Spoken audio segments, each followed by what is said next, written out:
Hello, everyone, and welcome back, or just, welcome if this is your first time here. I'm really happy to be here with you today because I have got a story that I have really been looking forward to bringing to you all. This is a true crime case that is sort of special, I guess. I hate to say it like that. It sounds weird to say it like that.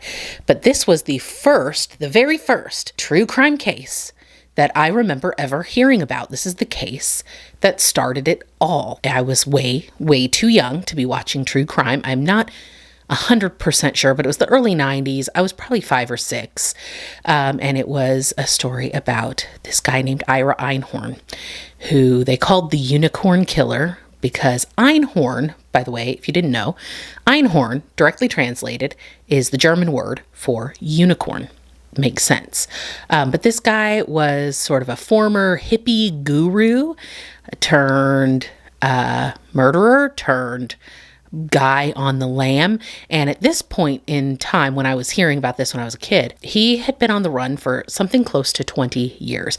And the thing that killed me is that they knew where he was. They knew he was in France, but had been unsuccessful in extraditing him. Obviously, I didn't know the word extradite when I was 5. And by the way, I didn't have terrible parents or anything. I'm sure my mom just had this on in the background. It probably popped on after Oprah or something, and she didn't even realize it. And the TV was just on, and I'm sure she in no way thought that I was going to pay attention to it. I do not recommend that you let your kindergartners watch true crime. In my childish child brain, absolutely could not understand why France would not just give him to us, why they would want a killer living in their country. And my understanding at the time was that we had something called the death penalty, and France disagreed with that. And because of that, they wouldn't let us put him in jail. Obviously, at the time, I had no clue about political nuance or the concept that you're innocent until proven guilty, but I just didn't really understand. So now, some 30-ish years later, revisit this with me because I dove in and really wanted to figure out what this was all about because all I had was my 5-year-old understandings. So come with me now and we will revisit the story of Holly Maddox and the saga of Philadelphia's resident counterculture icon turned killer. I do want to say that although I do think that I've got a lot of detail in this, most of my research came from a book called The Unicorn's Secret: Murder in the Age of Aquarius by a guy named Stephen Levy. It's considered sort of the seminal work on this case. I will say that it was published in 1988, which is well before this case was closed. So you won't get everything, but you'll get a huge amount of detail up until that. It's a riveting read, and I do recommend it. So Ira himself is a formidable subject, but I don't want to talk about him first. I think that he was a man whose favorite sound was probably the utterance of his own name. I want to talk to you about Helen or Holly Maddox, because so often she's sort of reduced to being a footnote in the eccentric life of Mr. Einhorn. She was anything but. I think that you will also come to see this. Holly was born to Fred and Elizabeth Liz Maddux in Longview, Texas, May 26th, 1947. And she was raised in the small town of Tyler. Even from a young age, Holly showed an innate intelligence that was unmatched by her peers, and equally unmatched was her physical beauty. She was tall, svelte, and she kept her long blonde hair stick straight, which was a real standout in East Texas when in the 1960s, and I think probably still today, Texas people, correct me if I'm wrong, the style was a big teased bouffant. The unofficial credo of Texas has always been the higher the hair, the closer to God. Not so for Miss Maddux. And this was not the only way in which she differed from her classmates at John Tyler High. She notably spoke without the signature Texas drawl that we all associate with that region. That could have been the influence of her wealthy Minnesota-raised mother. I think it's more likely that this was an intentional choice by a young woman who really wanted nothing to do with Tyler or the state of Texas as a whole. Now, don't get me wrong, by all appearances, Holly was a very good girl. She did all the things she was supposed to do. She followed all of the rules. Her grades could not be beat, and she was obedient to her father, who was described as a firm but gentle patriarch. Part of being obedient to her father was attending church every Sunday, which she did. But Holly's internal world seemed to be one that was equal parts determination and defiance. She was good at everything, so good that it was intimidating. She was elected class favorite her junior year. She won an award from the National Council of Teachers for English. She was titled Ideal Girl, along with two others, for her all-around personality. And she was a member of the National Honor Society. On top of that, Holly practiced dance. She participated in synchronized swimming, and she taught judo. And that's only a selection of the extracurriculars that she participated in. I'm sure that you're feeling sufficiently inadequate as I do. So most places you're going to hear about Holly Maddox, they're going to describe her as Texas cheerleader, Holly Maddox. I'm so sorry for my overuse of quotation fingers. It's just a habit. I'll try to sit on my hands. Describing her as Texas cheerleader Holly Maddox is such a reduction of the person that she was, and I hate it. It's not untrue. She was a cheerleader, but let me tell you how she got there. At John Tyler High, there were only 6 cheerleaders chosen. They were all seniors, and then they were chosen when they were in their junior year by that year's cheerleaders.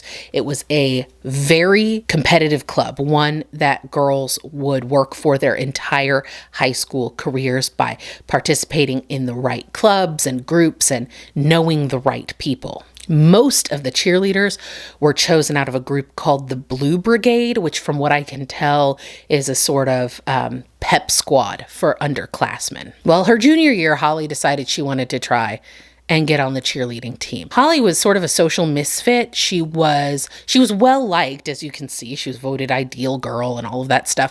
But she wasn't like in the right popular cliques. She convinced her friend Tony, who's her best friend, to go ahead and try out for the cheerleading squad. They had almost no time to prepare, like a few weeks. And they both tried out, and guess what? They both made it. Out of 6 spots, they both made it because Holly literally just excelled at every single thing that she did. Now, the icing on the proverbial cake is that she was also so gorgeous that she didn't date that often because most boys were quite intimidated by her. They were a little scared of her. And also, Fred Maddux, her dad, was a World War II vet and kind of a hard ass.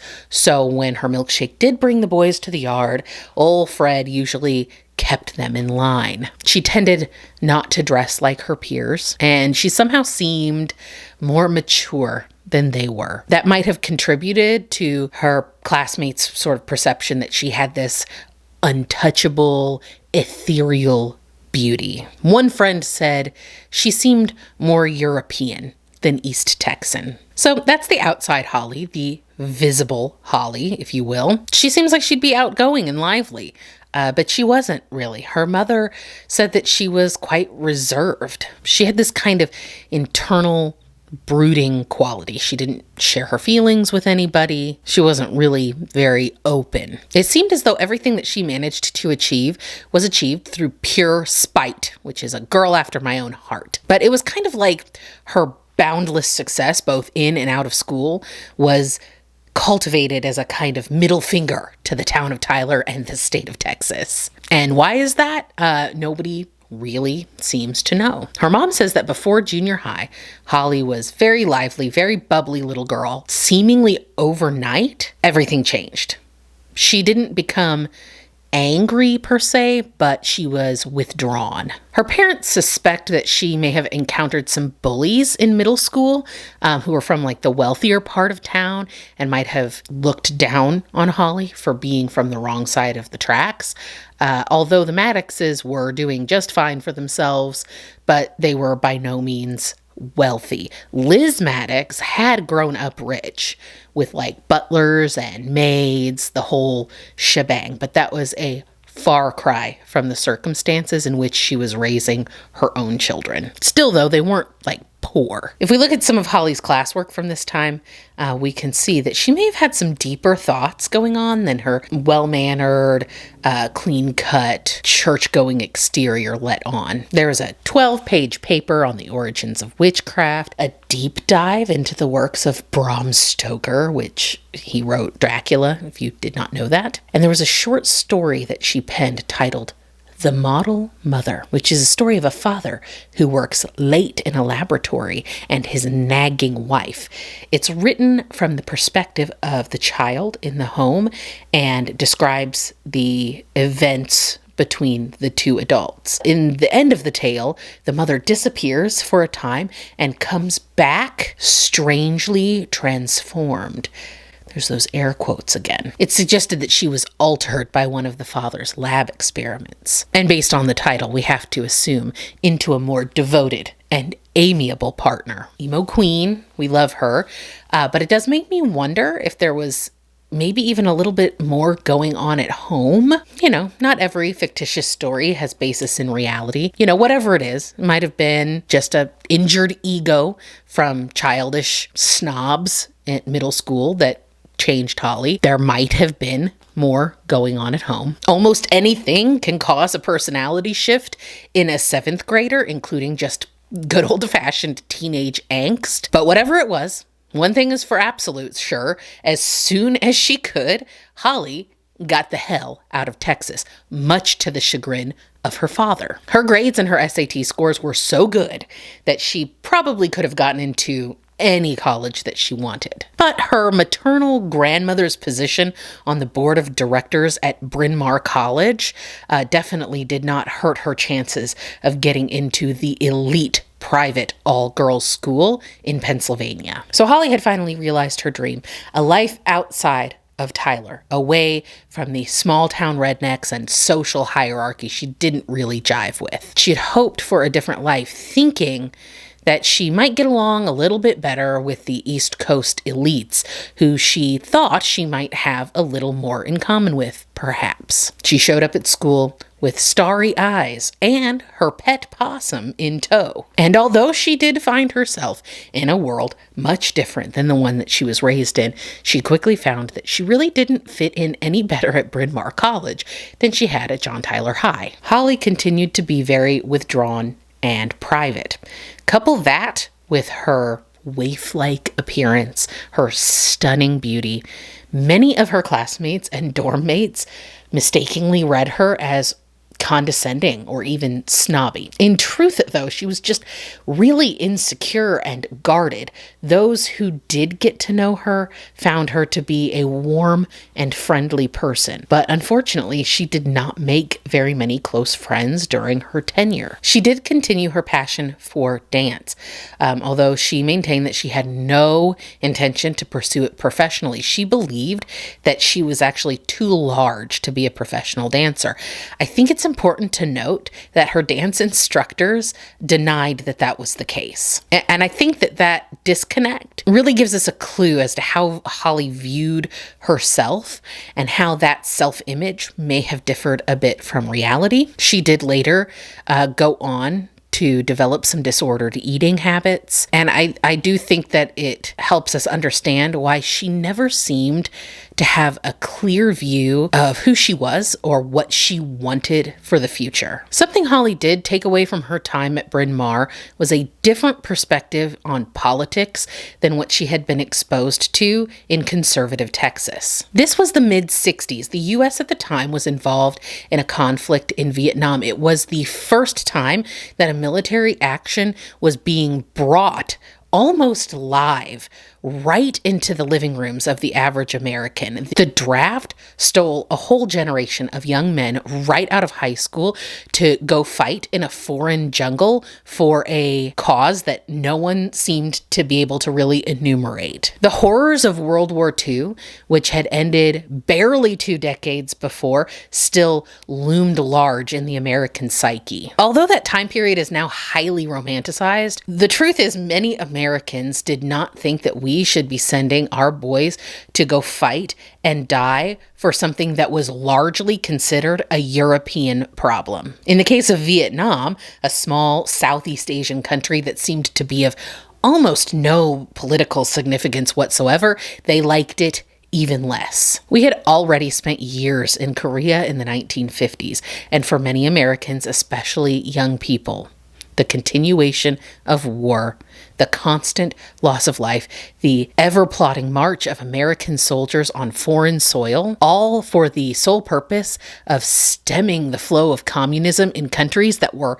so far away from us, was just no longer conscionable. Holly embraced the ideals of her generation. Although she didn't participate in the free love and drug culture as much as some of her peers did, she was definitely in tune with the societal shift of the 60s. The times they were a change in, especially for a young woman who had been raised in the deep South. So Holly did what many young women did at the time. She dated.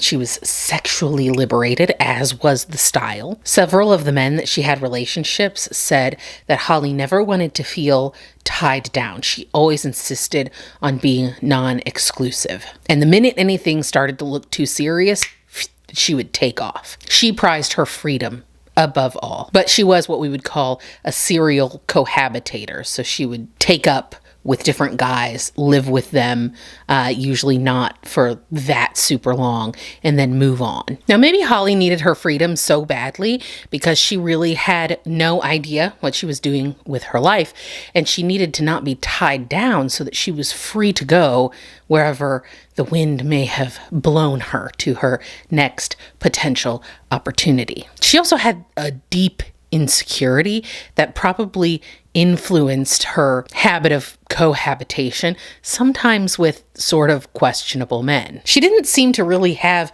any passions to pursue. For a time, she even moved back to Tyler just to attend the junior college there. She even started dating a local boy there in Tyler and began to hang out once again with her old best friend, Tony. Tony is the one who noticed the bruises on Holly, ones that she admitted her boyfriend had given her. Now, as any good friend would be, Tony was concerned about this. She said her friend mostly just mused about what Fred Maddux would do to the boy if he ever found out. Holly continued to see this guy. Unfortunately, her willingness to excuse away abuse would end up being lethal. In 1968, she left Texas for the last time and returned first to Bryn Mawr and then to the Rhode Island School of Design, which she left almost as soon as she had started. Apparently, one of her instructors there had been fairly critical of one of her designs, and that was enough. That was enough for her to throw the whole shebang down the toilet. She only stayed 1 semester and she never returned. Between her short time in Rhode Island and returning to her school in Pennsylvania, Holly started a relationship with a man named Alan Torledski, a man she had struck up a kind of friendly acquaintance friendship with some time before. Alan did not have a college education, but back then you could still have a pretty prosperous career without a college degree, and Alan had been a Navy reservist and then landed a job as a mortgage banker. Ever the modern couple, Alan and Holly shacked up, living together for something like a year and a half, which of course Holly kept from her disapproving parents. When her 13-year-old sister came to visit, that's Meg, she was really shocked by her older sister's living situation, but apparently Meg also kept the secret because it really wasn't until her death that Holly's parents realized what she had actually been up to while she was living on the East Coast, and just how quickly and how far she had strayed from the good Christian values that were instilled in her as a child. Not only was Holly living with a man she wasn't married to, but when she started to feel claustrophobic, which was often, she would go see other guys. She did at one point visit Tyler with Torledsky. They stayed with her friend Tony because she didn't want to upset the apple cart at home, like staying with a man who she wasn't married to.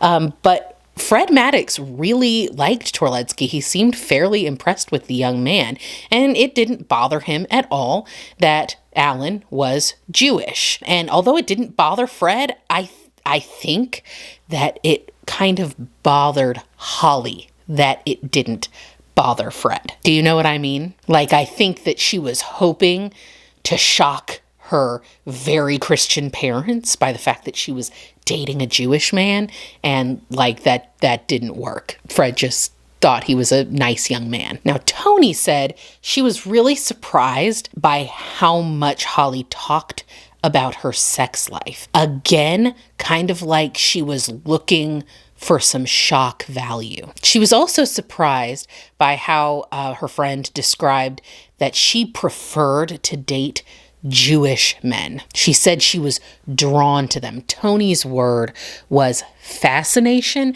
I think that today we would probably say fetishization. Tony guessed that Holly's fascination with Jewish men was probably born out of a rebellion against her father, which apparently at the time was not working. And look, I only bring this up because it's just one piece to the puzzle that is how the enigmatically beautiful, albeit a little bit morose, Holly Maddox ended up with one Mr. Ira Einhorn, who looks like if a big toe could also be a snaggle-toothed hippie, and who we will get to shortly. I mean, I would call the guy Rasputin-esque. It also helps to describe how Holly ended up living on a kibbutz in Tel Aviv. I told you Holly was an interesting person. Doesn't she deserve to have more time spent on her and her life than like a sentence or a paragraph? I think so. Let's continue. Holly did graduate finally in 1971, just as directionless as when she had started. She decided to take a year off after college to go backpack around Europe, as so many did during the time when world travel was still feasible and accessible for the middle class. She cut things off with Alan, then took off first to England and Scotland, then over to Scandinavia, back down to Germany, Italy, and Greece. And she ended up eventually in Israel, possibly to learn more about the religion she had developed such a fascination for, or maybe she just wanted to meet a nice boy. She joined the Ashdod Yaakov kibbutz, and I'm sorry if I butchered that. I don't speak Hebrew. I tried to look it up. If you do speak Hebrew, please correct my pronunciation if you can. But yeah, on the kibbutz, she mostly spent her time doing manual labor, but she also taught dance classes. She cooked in the kitchen. It was a communal kitchen. It was full-time work, and for this, she was compensated with room and board and a small daily allowance. Some of you don't know what a kibbutz is, and that's okay because I'm going to tell you. It's just an agrarian commune in Israel. That's kind of a gross oversimplification, but that's basically what it is. And I know that here we have a really, and by here I mean the US, we have a really negative view of communes, right? We really associate them with like cults and, you know, just generally bad stuff. Kibbutzim are not like that. But it is a place where people live and work together for the purposes of community and mutual benefit. Back when they were originally founded, they were exclusively agrarian. They grew lemons. They're really famous. Kibbutzim are very famous for growing lemons, but they also grew other subtropical fruits and things like that. As time has gone on, a lot of these kibbutzim have closed. The ones that still exist are largely privatized and have moved from being agrarian to being private manufacturing for profit. Nothing gold can stay. Capitalism comes for us all eventually. But anyway, when Holly was there, Ashdod Yaakov was still a thriving community of about 1,000 residents. While she was living there, she started a relationship with not a man, a boy, a 17-year-old boy named Jesse Reese. Holly was 24 at the time. And we're not going to judge her too harshly on that, okay? It was a different time. 17, most places, is legal. And honestly, at the time, that relationship was probably looked at strangely, not because of the age difference, but because she was the older one. 24-year-old men dated 17-year-old girls all the time. Nobody batted an eye back then. Anyway, the pair had a room together at the kibbutz, but this time it was Jesse who did the leaving. He felt at 17 years old that he just had a lot more living to get done, living that his older girlfriend had already gotten to do. So he moved out, left the kibbutz, and went to India. Not long after that, Holly also left the kibbutz and took up in a Tel Aviv hostel. While she was living there, she ran into a man who she happened to have known back in Pennsylvania. Dennis Berman had been a student at Haverford, which is the all-boys, brother school to Bryn Mawr, and the two had come across each other several times at social gatherings. You know how it is when you've got the all-boys and all-girls private schools, and then they do mixers and stuff like that. So they had known each other from those kinds of things. Berman showed her around Israel, and then she ended up, they had just a platonic friendship, and then she ended up living with him and his roommate in an apartment in Jerusalem. But she wasn't there for very long, and then she ended up moving on and starting a relationship with a restaurant owner in Jerusalem who was nearly twice her age. Berman still did see her from time to time. They both lived in Jerusalem, and he describes, as so many who knew her did, a beautiful young woman who just seemed sort of lost, who had a fierce spiritual independence, but was never alone. She always was cohabitating with one man and then directly on to another, as if if she just found the right partner, her purpose and meaning in life would just become apparent to her. Or maybe she was just killing time until she could figure it out for herself. Anyway, the general consensus was that Holly Maddox was never really happy. And it's not exactly that she was unhappy either, but Berman described that it was like she was walking around in neutral. And I think we all know people like this. I think that sometimes I tend to be a little bit this way. I'm often not ecstatically happy, but I'm not unhappy either. And I think that it is indicative of a person with just sort of a morose kind of personality, which I often have. Some of it means that I tend towards being a little depressed and anxious and stuff like that. Maybe that's what Holly had going on. I don't know. I can only conjecture based on my own experience, having many periods of time in my life where I feel like I felt kind of the same way. And I think that some of the things that Holly does later in her life indicates that, she may be suffering from some kind of anxiety or depression. But anyway, again, we can only conjecture at this point. 1972, Holly Maddox returned to the States and she settled in Pennsylvania. The next year, a chance encounter with Ira Einhorn would kick off a 5-year situationship that would end up ending in Holly's mysterious disappearance and eventually in her mummified remains being found in Ira Einhorn's apartment. Just a sneak peek, he has no idea how they got there. He suspects that the CIA may have planted them in his home to get rid of him because he is such a thorn in the side of the establishment. I'm not kidding. I wish I was. But before we get there, let me lay a foundation. So on May 15th, 1940, May 15th, also my birthday, by the way, Beatrice, or B, and Joseph Einhorn brought into this world a bouncing baby boy. They named him Ira Samuel, and he was their first child after 5 years of marriage. They had another son 4 years later, they named Stephen, but it was obvious to everybody that there was a clear favorite in the family, and Ira was it. The family lived mostly on Joseph's income, but B was definitely wearing the pants in the family. After the war, Joseph started selling used cars and B kept all the books. And she alone was in charge of the children, which wasn't so unusual for the time. typically women were in charge of the children, but she was particularly in charge of the discipline, which was a little different. Generally speaking, traditionally speaking, at this time, fathers certainly would have been seen as more the disciplinarians.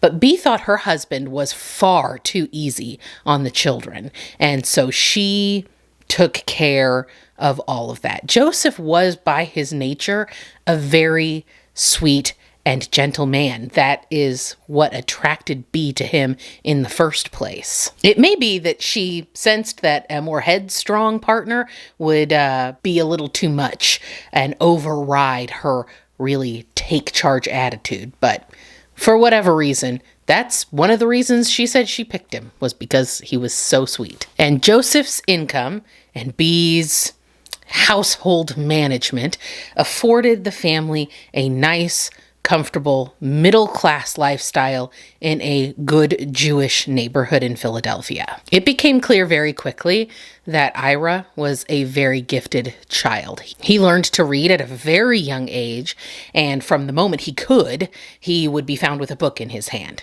At dinner, on the weekend, on vacation, and Bee absolutely encouraged this. She considered her son to be a genius, and she taught him at home until he was old enough to go to school. By the time he entered kindergarten, he was already learning at a third grade level. Even when he was a child, Ira rarely slept more than a few hours a night. This is a habit that he would keep for his entire life. But there is a flip side to all of this smartness and genius and sleeping a few hours a night. The other side of that is, and you probably guessed it already, Ira was a real problem at school. This was like 1945 or so tolerance for children who acted out was much, much lower by today's standards.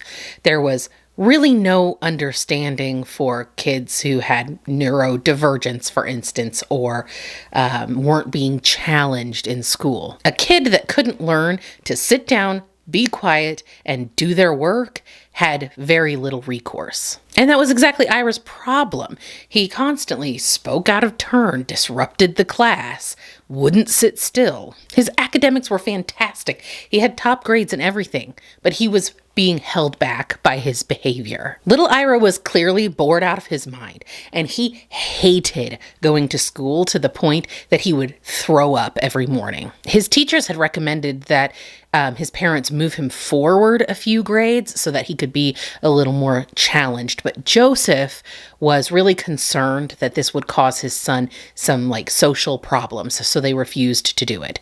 Unfortunately, then Ira just had to remain at grade level and continued to be a constant thorn in his teacher's side. Fortunately, though, then they moved, and at his new elementary school, the instructors there seemed to have a little more recognition of Ira's special circumstance. They still didn't move him forward any grades, but they were able to give him extra work or different work enough to keep him busy enough that he was able to behave himself. By the time he had finished middle school, he was easily able to gain admission to Central, which was Philadelphia's all-boys college prep high school. And by the time he started there, he had already begun to embrace the ideals of the Beats, or you might have more commonly heard the term beatniks. This was a anti-establishment, counterculture kind of movement of the 50s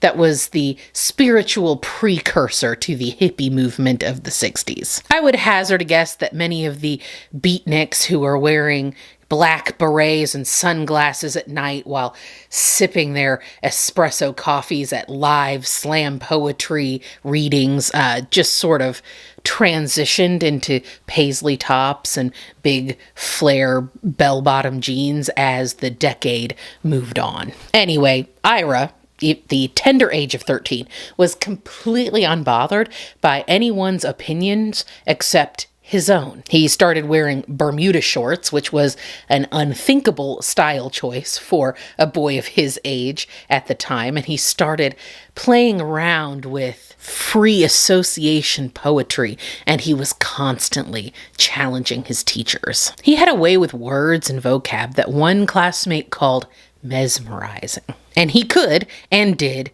talk constantly and without pause about almost anything. The only time he didn't fully dominate the conversation was when he was talking to somebody who he really truly thought knew more about a subject than he did. And then he would sit there and listen and absorb it all like a sponge.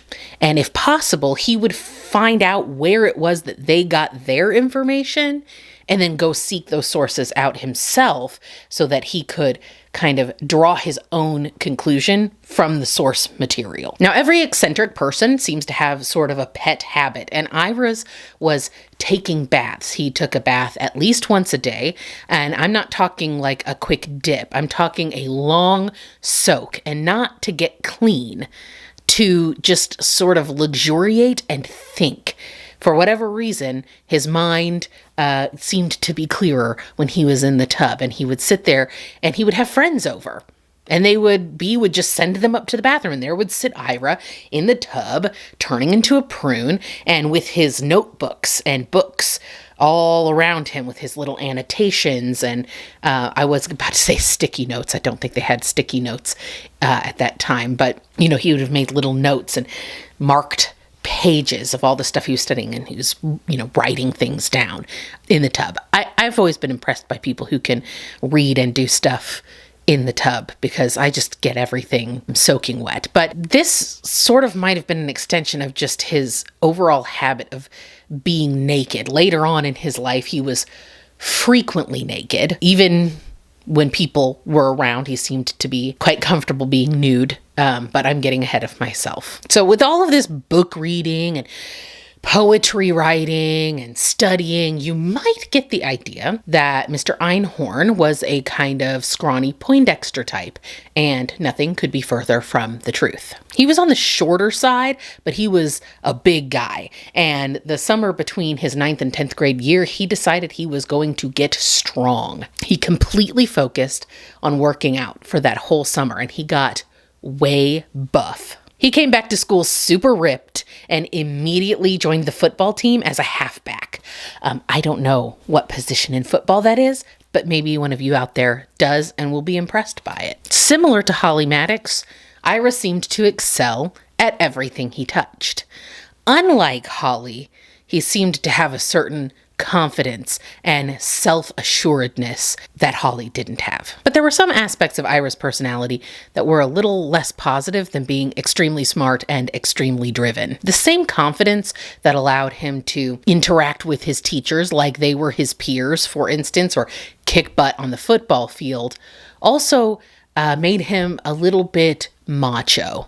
And some people would say recklessly so. He never shied away from a fight, even one that he knew he couldn't win, although by all accounts he didn't start the fight. And he would also always brag to his friends about his ability to not feel pain. He would say that he could just switch off that part of the brain, and he would challenge them to put out cigarette butts on the back of his hand, and he would just sit there, hold his hand there, and never flinch. Another potentially concerning aspect to Ira was his, we'll call it moral flexibility when it came to anything that was good for himself. So back in the day, you used to be able to order books through the mail, and you could have them delivered cash upon delivery.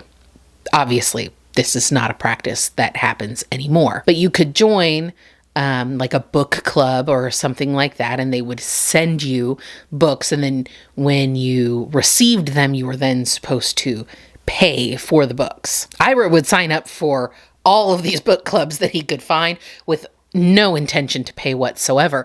And when friends would point out to him that this was a little unethical, it's theft straight up, he would say, just don't worry. I'm a minor. They can't come after me for it. If they're stupid enough to send them to me, they're not going to prosecute me. The idea that he was free to do anything as long as he could get away with it and it was okay with his own personal moral code was a tenet of Ira's life until the very end. He had no qualms whatsoever about taking advantage of people to meet his own needs, especially people who he considered to be intellectually inferior to him, which for Ira was pretty much everybody. By the time Ira was a high school senior, he was already smoking weed and completely shunning activities that to his peers might have seemed important. He refused to have his picture taken for the yearbook. He didn't want to buy a class ring. He originally was not going to go to prom, but then he did end up attending prom, but he wore a t-shirt and jeans. And I would say that he probably felt all of these things to be like a tad juvenile for him, a little beneath him. And although other kids might have seen some kind of social pressure or peer pressure to go ahead and participate in those activities anyway, Ira had no such pull towards conformity. The opposite, in fact. He went out of his way to be a contrarian. For instance, this story, the prom thing where he wore a t-shirt and jeans, earlier that night, he had been at his brother's bar mitzvah. He was wearing like a tux, a suit and tie, a nice outfit. A bar mitzvah is a formal event. So he was in formal attire for the bar mitzvah. And then that was done and he decided to go to prom, and he could have gone straight to prom and been appropriately dressed. But instead he went home and purposefully put on an outfit, t-shirt and jeans that he knew was not going to be appropriate for a formal dance. And he almost got kicked out of school over it. Some teachers literally had to intervene on his behalf and be like, you can't kick him out of school over this, but they were going to. They were going to literally kick him out of school. And I'm no psychologist, but I really think that Ira really loved the idea that he could push the envelope and still get his own way. I think that it gave him a real thrill to feel like he was superior, that he was special, and he didn't have to play by the same rules as everybody else did. And this grandiose sense of self followed him to the University of Pennsylvania in 1957, where he attended on a scholarship. And I say attended very loosely because he was enrolled there, but he rarely attended any classes. Instead of actually showing up, he did a lot of independent reading, as he always had, and spent a lot of time traveling around, doing interesting things and meeting interesting people. The one instructor whose class he did go to fairly regularly was an English professor named Morse Peckham. These two men had really quite a lot in common, despite their significant age difference.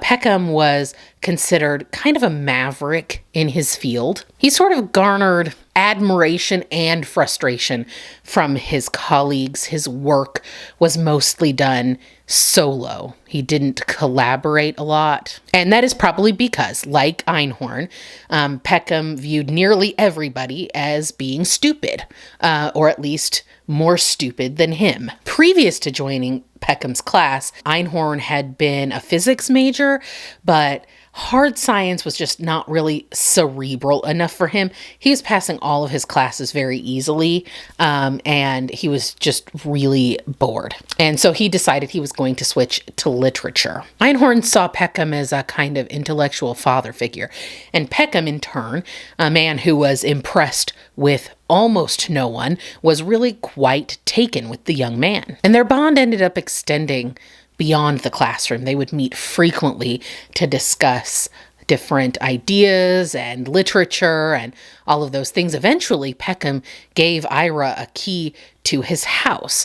Now, Morse Peckham was a lifelong bachelor, as people do in this situation. There was some rumor and chit-chat about there being a more than platonic friendship between the younger man and the older professor, but there's really no evidence at all to support that they had any kind of romantic relationship whatsoever. And Peckham himself denied that there was anything going on between the two of them. He simply said that there were not very many people who he felt could understand his thoughts and ideas. Einhorn seemed to be able to, what would you say, vibe at the same frequency. And so he really leaned on the young man just to bounce ideas off of. He simply didn't have anybody else. Ira continued to absorb all that he could, taking after his mentor in his philosophy of knowledge for knowledge's sake.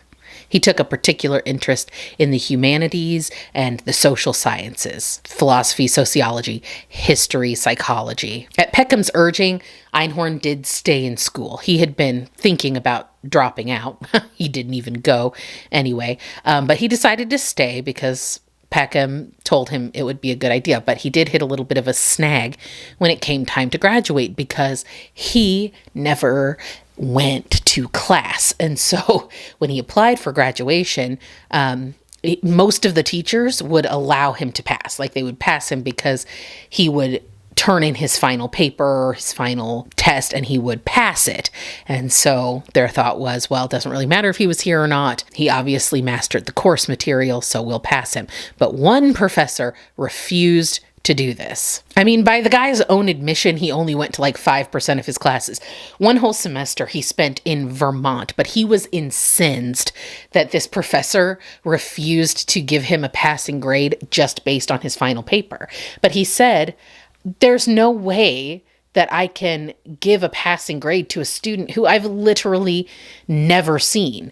He told Ira if he wanted to graduate, he was going to have to retake the course. And do you know what? Einhorn almost didn't do it. Like, he almost gave up his whole degree because he refused to just retake this one course that he knew that he didn't go to. I think it was perfectly fair of the professor, but Einhorn didn't think so. He thought he had mastered the class material and there was no reason that this guy should keep him from graduating. But in the end, he decided that having a degree was going to be worth a lot more to him than his silly pride. And so he did end up retaking the course. He passed it, and then he graduated with his degree in 1961. Here's the deal, though.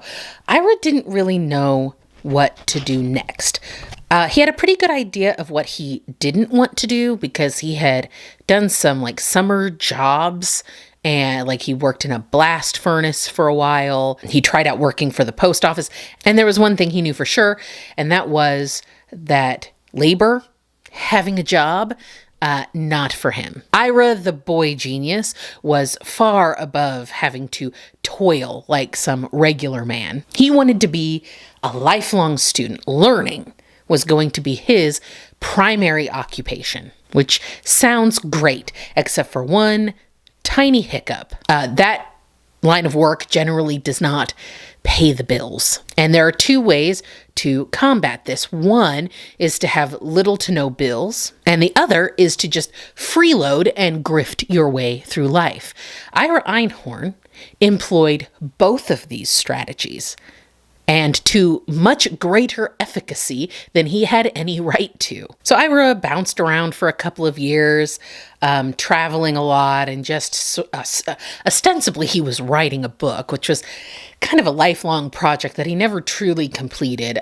He did publish a book at some point. He actually published a few books, but there was never any, he didn't really sell any of them or anything like that. He was constantly working on them and revising them. He also wrote letters to his old friend Morse Peckham with self-aggrandizing paragraphs like the following. I'm going to read it directly. My mind has become 10 times as strong and agile as it was in the past, and I find myself on a level of maturity and strength which I never dreamed of reaching so early. I travel in the circle of the best minds with comparative ease and find myself able to think and question right alongside them. I feel the deep beauty of self-realization quite often and know I am becoming what I am at a bewildering rate of speed. You see how he used a lot of words and yet he didn't really say anything at all? In my estimation, this was Ira's true and only real genius.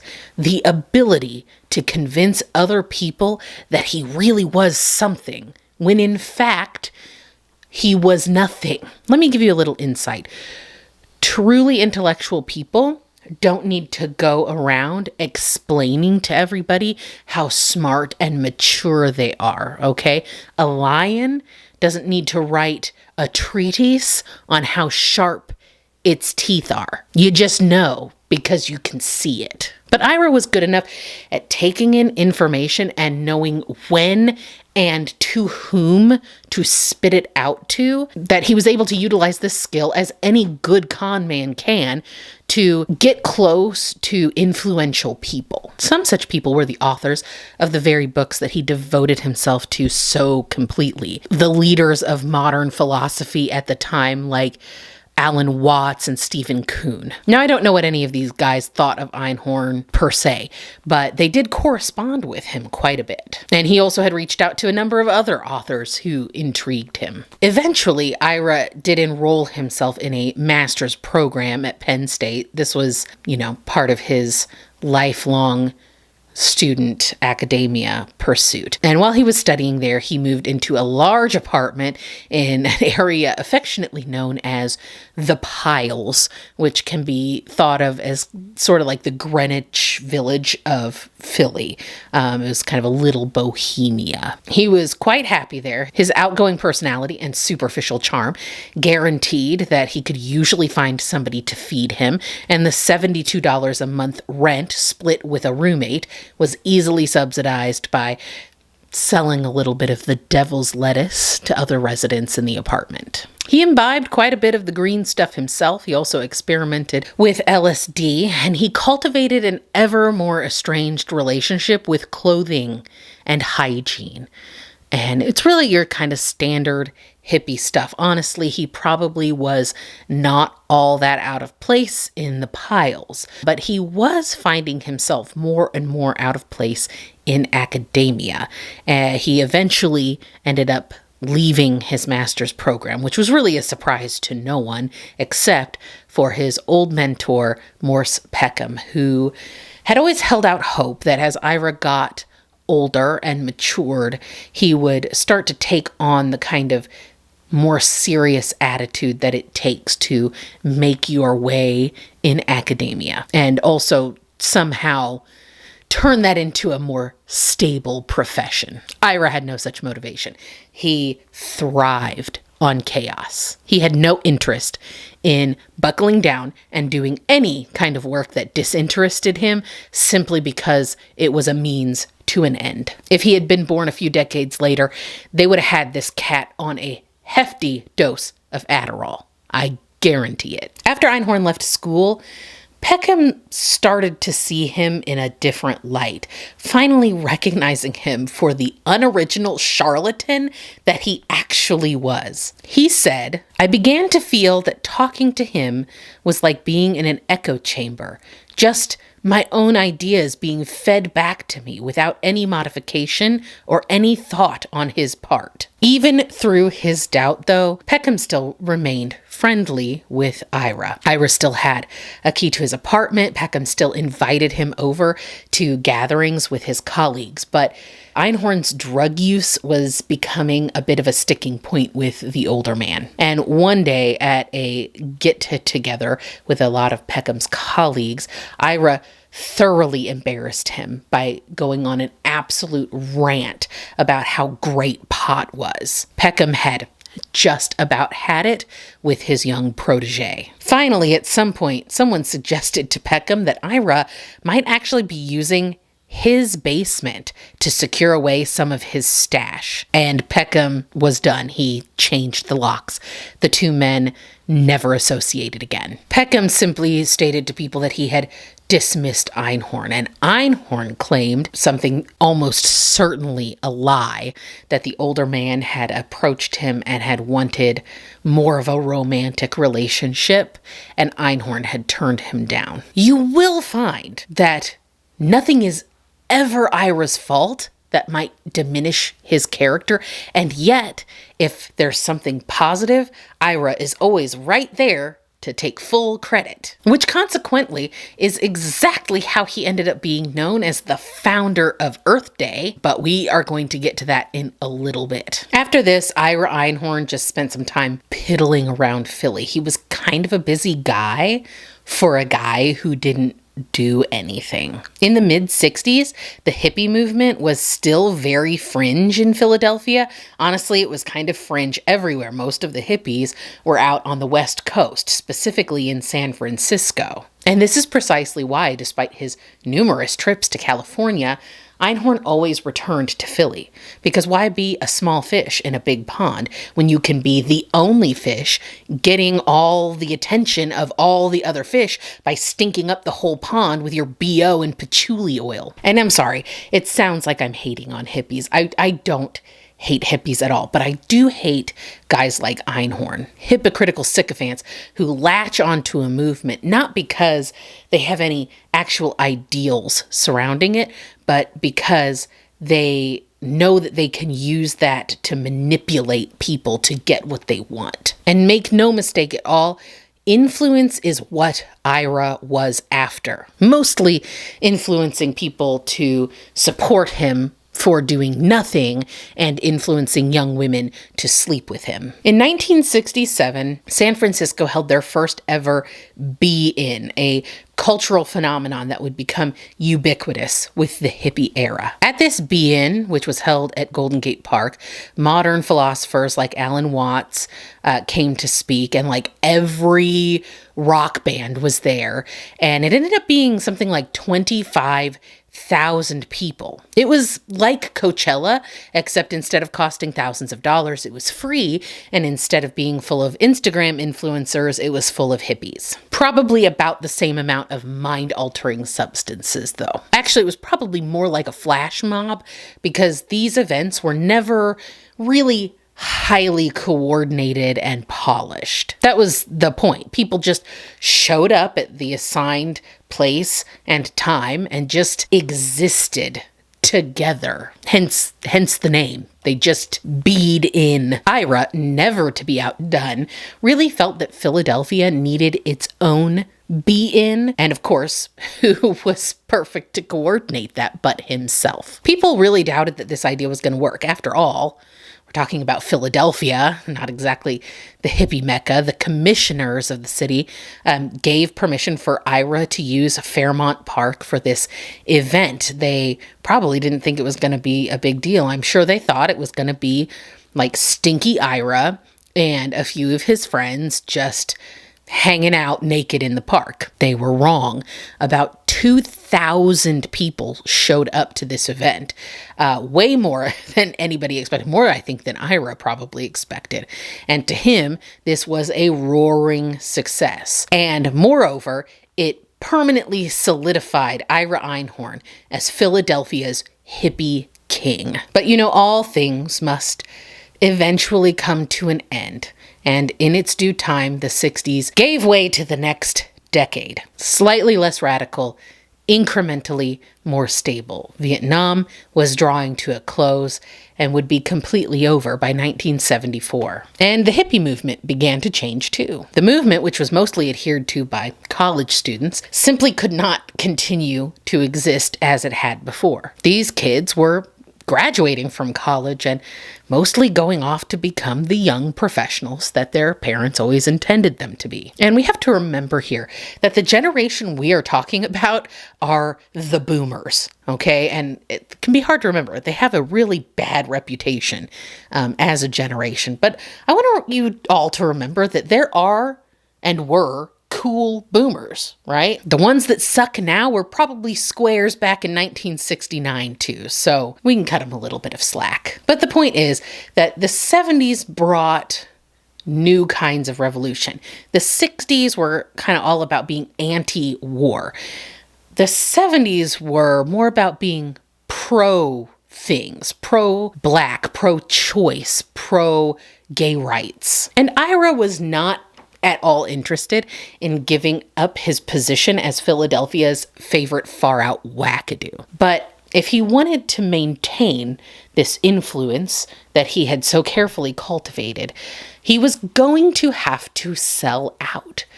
just a little bit, just enough that he seemed palatable and approachable by the movers and shakers of Philadelphia that he really wanted to be rubbing elbows with, but also not so much that he lost influence with his people, the common man, and people interested in the same far-out stuff he was. He needed to find himself a new pro-movement, one that no one, from the most conservative senator to the most liberal activist, could take any issue with. Ira was going to be the pro-environment guru. After all, as Ira had been known to say, everyone has to breathe. He might have been very surprised to find out what a controversial topic the environment has actually become, but I don't think he got that much environment from inside his jail cell, so I don't know. As crazy as he was, Ira could pull it together, and although some of his contemporaries did see through to his narcissism, there were many that fell for the old Einhorn charm. Mostly, though, he was seen as a useful bridge between counterculture and corporation, and many who sought to use him this way made the very big mistake of thinking that they could control him, such as the actual founders of Earth Day.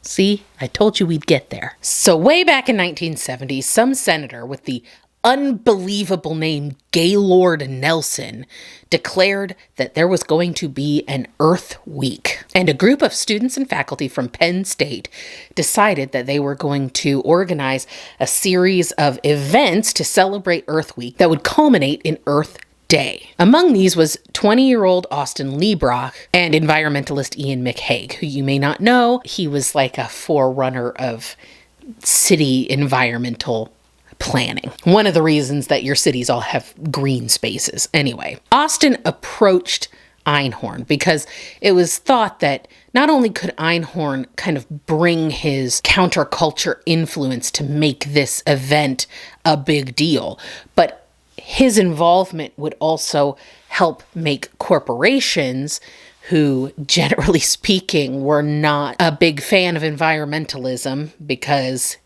for the same reason they're not now, because they might have to make expensive changes to their business practices so that they don't, pollute everything and make it unlivable. But Ira was seen as somebody who would make those people comfortable donating money and time and supplies and all of that to make this event successful. Now, Austin and his compatriots were not fools. They knew that Ira wasn't going to do this for nothing. They knew that if they wanted him to get on board with them, they were going to have to appeal to his fairly inflated sense of self-importance. And so they told him that if he would help them with this event, they would let him be the master of ceremonies. Okay, he was going to MC this event. He would get to be the face of Earth Day. Now, this was going to be great for Einhorn because that's what he wanted. He wanted to be associated with a new, non-controversial pro-movement. And so Ira obliged. And honestly, he did his job pretty well.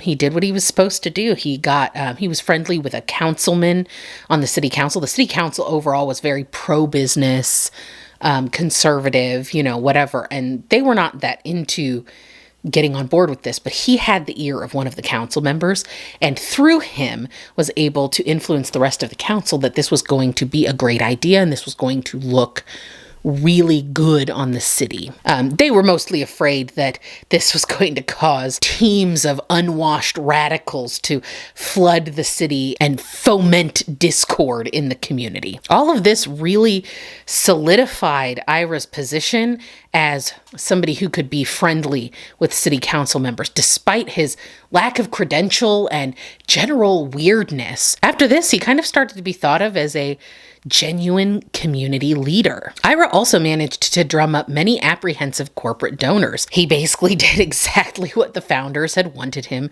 to do. He also got on the horn and called up some of his old buddies, Alan Watts, Allen Ginsberg, Frank Herbert, George Wald, all big names and all acquaintances of Einhorn. They were going to show up in Philly in support of Earth Day. And all that is perfectly well and good.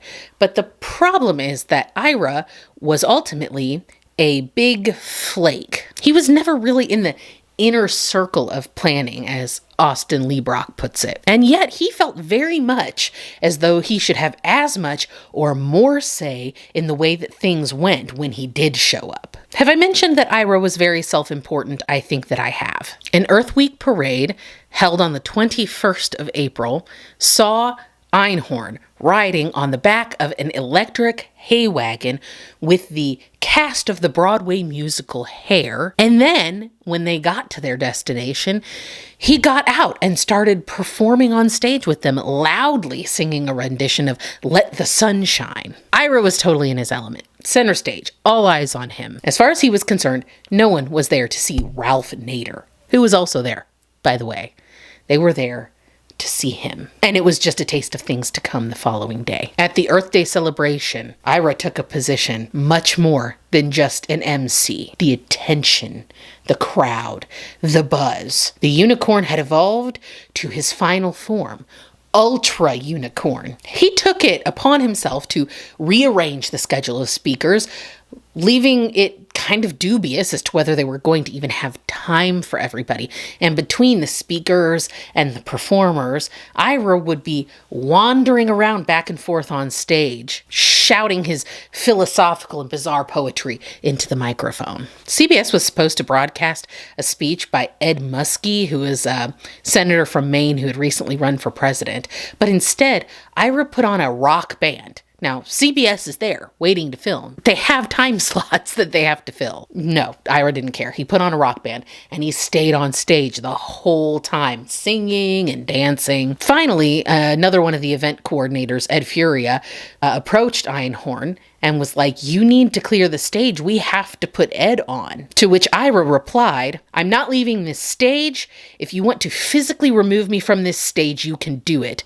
These kids are mine now." If that does not show the darkness of Einhorn's narcissism. Oof. Eventually, they just sort of pushed Muskie onto stage, and Ira then went ahead and took over and let the crowd know that this senator is a politician and they need to let him know if what he says is complete BS.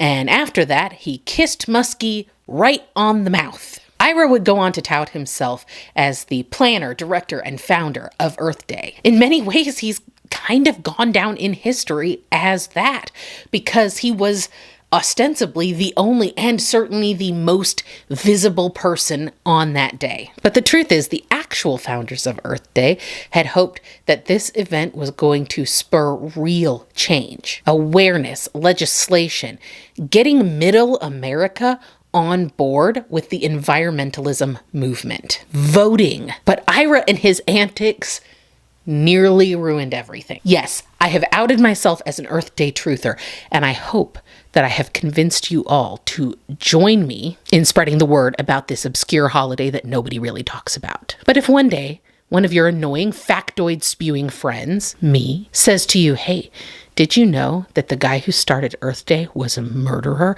you can say, "Nay, nay. I watch Rachel Spring on YouTube, and she told me all about that hippie wackadoo and his undeserved credit." And then you can send them a link to this video, and everyone will stand up and clap. Okay, maybe not. Maybe everybody won't stand up and clap. But now you know about the truth of Earth Day. And hey, by the way, I forgot to ask this at the beginning. You should consider subscribing to this channel. It really helps me out, and it lets YouTube know that this is worthwhile. So if you think I'm doing an okay job, click the subscribe button and maybe give me a little thumbs up too. Okay. I could go on and on about the influential people that Ira ended up rubbing elbows with after this event. For one, the president of Bell Philadelphia, the local phone company owned by AT&T. For two, the regional director of the U.S. Housing and Urban Development. For three, the president of the First Pennsylvania Bank. And I could go on. Ira ended up working with these high-ranking executives and community leaders as a sort of informal community relations consultant. And these guys really liked Ira. Some of them would even end up defending him in court later on as character witnesses for his murder trial. Often he wasn't even getting paid for this work. He passed it off as just a friend doing his civil duty, but I am sure that he always allowed them to pay for lunch at his favorite French restaurant, La Therese, which is where he always held these meetings. But all that is neither here nor there. We know this guy is a grifter. That's not new news. Now let's move along, because by the fall of 1972, Ira would meet the enigmatic and aloof Holly Maddox while she was having breakfast at La Therese. And if Ira's to be believed, she was then moving into his place about 10 days later. Now, by this point, Ira had moved out of the piles and was living in this tiny little apartment at 3411 Race Street. Listen, I don't want to make a huge deal of this because it's probably nothing, but right around the time that Einhorn moved out of the piles, there was a woman who was found dead in the basement of one of those buildings. Nothing was ever really determined about it. As far as I could tell, that case was never really resolved. And I'm not saying that Ira had anything to do with that, but I've had 0 dead bodies turn up at places that I've lived. And in his lifetime, Ira had 2. So I'm just saying. Regardless, Holly took up with Ira and the relationship was strained from the start. They fought, Holly would move out, Holly would come back, they'd be attached at the hip, they'd fight again, Holly would leave again, Holly would come back again. Holly, like so many other women, had been taken in by Ira's baby blues and his uncanny ability to make every woman feel like she was the only woman. Because make no mistake, Mr. Women's Liberation, Peace and Love, Mama's Boy Einhorn was a full-on womanizer. Even for the time, he had a bad reputation in regards to women. They were collected up and tossed out easily. He never considered one his equal, and he tended to bully them, sometimes even getting violent. Many of his male acquaintances considered him quite manipulative when it came to getting companionship. Of course, all the while talking the talk of feminism and women's issues. These guys are all like that, right? We all know some version of this guy. Feminist in the streets,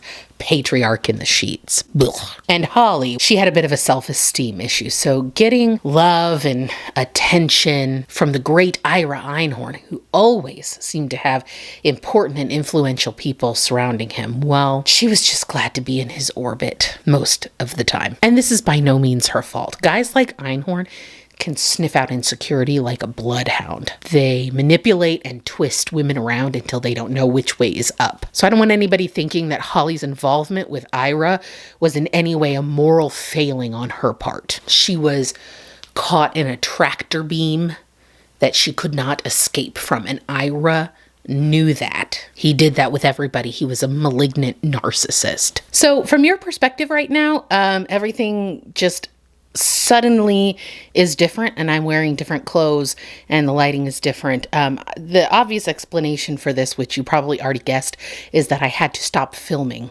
It was getting very late. I was getting very tired, and in the room that I'm filming in, because I can't have any fans on or anything, it is ungodly hot. So I had to stop, and now I'm back again. So let's pick right up where we were. Holly constantly undervalued herself, while at the same time maintaining a fierce, independent spirit.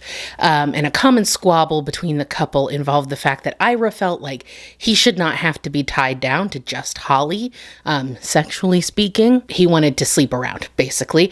Theoretically, Holly was free to do the same, but that was really, truly only theoretical because Ira had proved himself to be quite controlling and jealous. He even admitted that he had nightmares about Holly sleeping with other men. He had no qualms about being with women other than Holly, however. Usually when they would get into these arguments, Holly didn't want to deal with it, so she would just take off. Now, Ira always maintained kind of a cool, laid-back outer appearance. Kind of like she was free to do whatever she wanted and he didn't really care.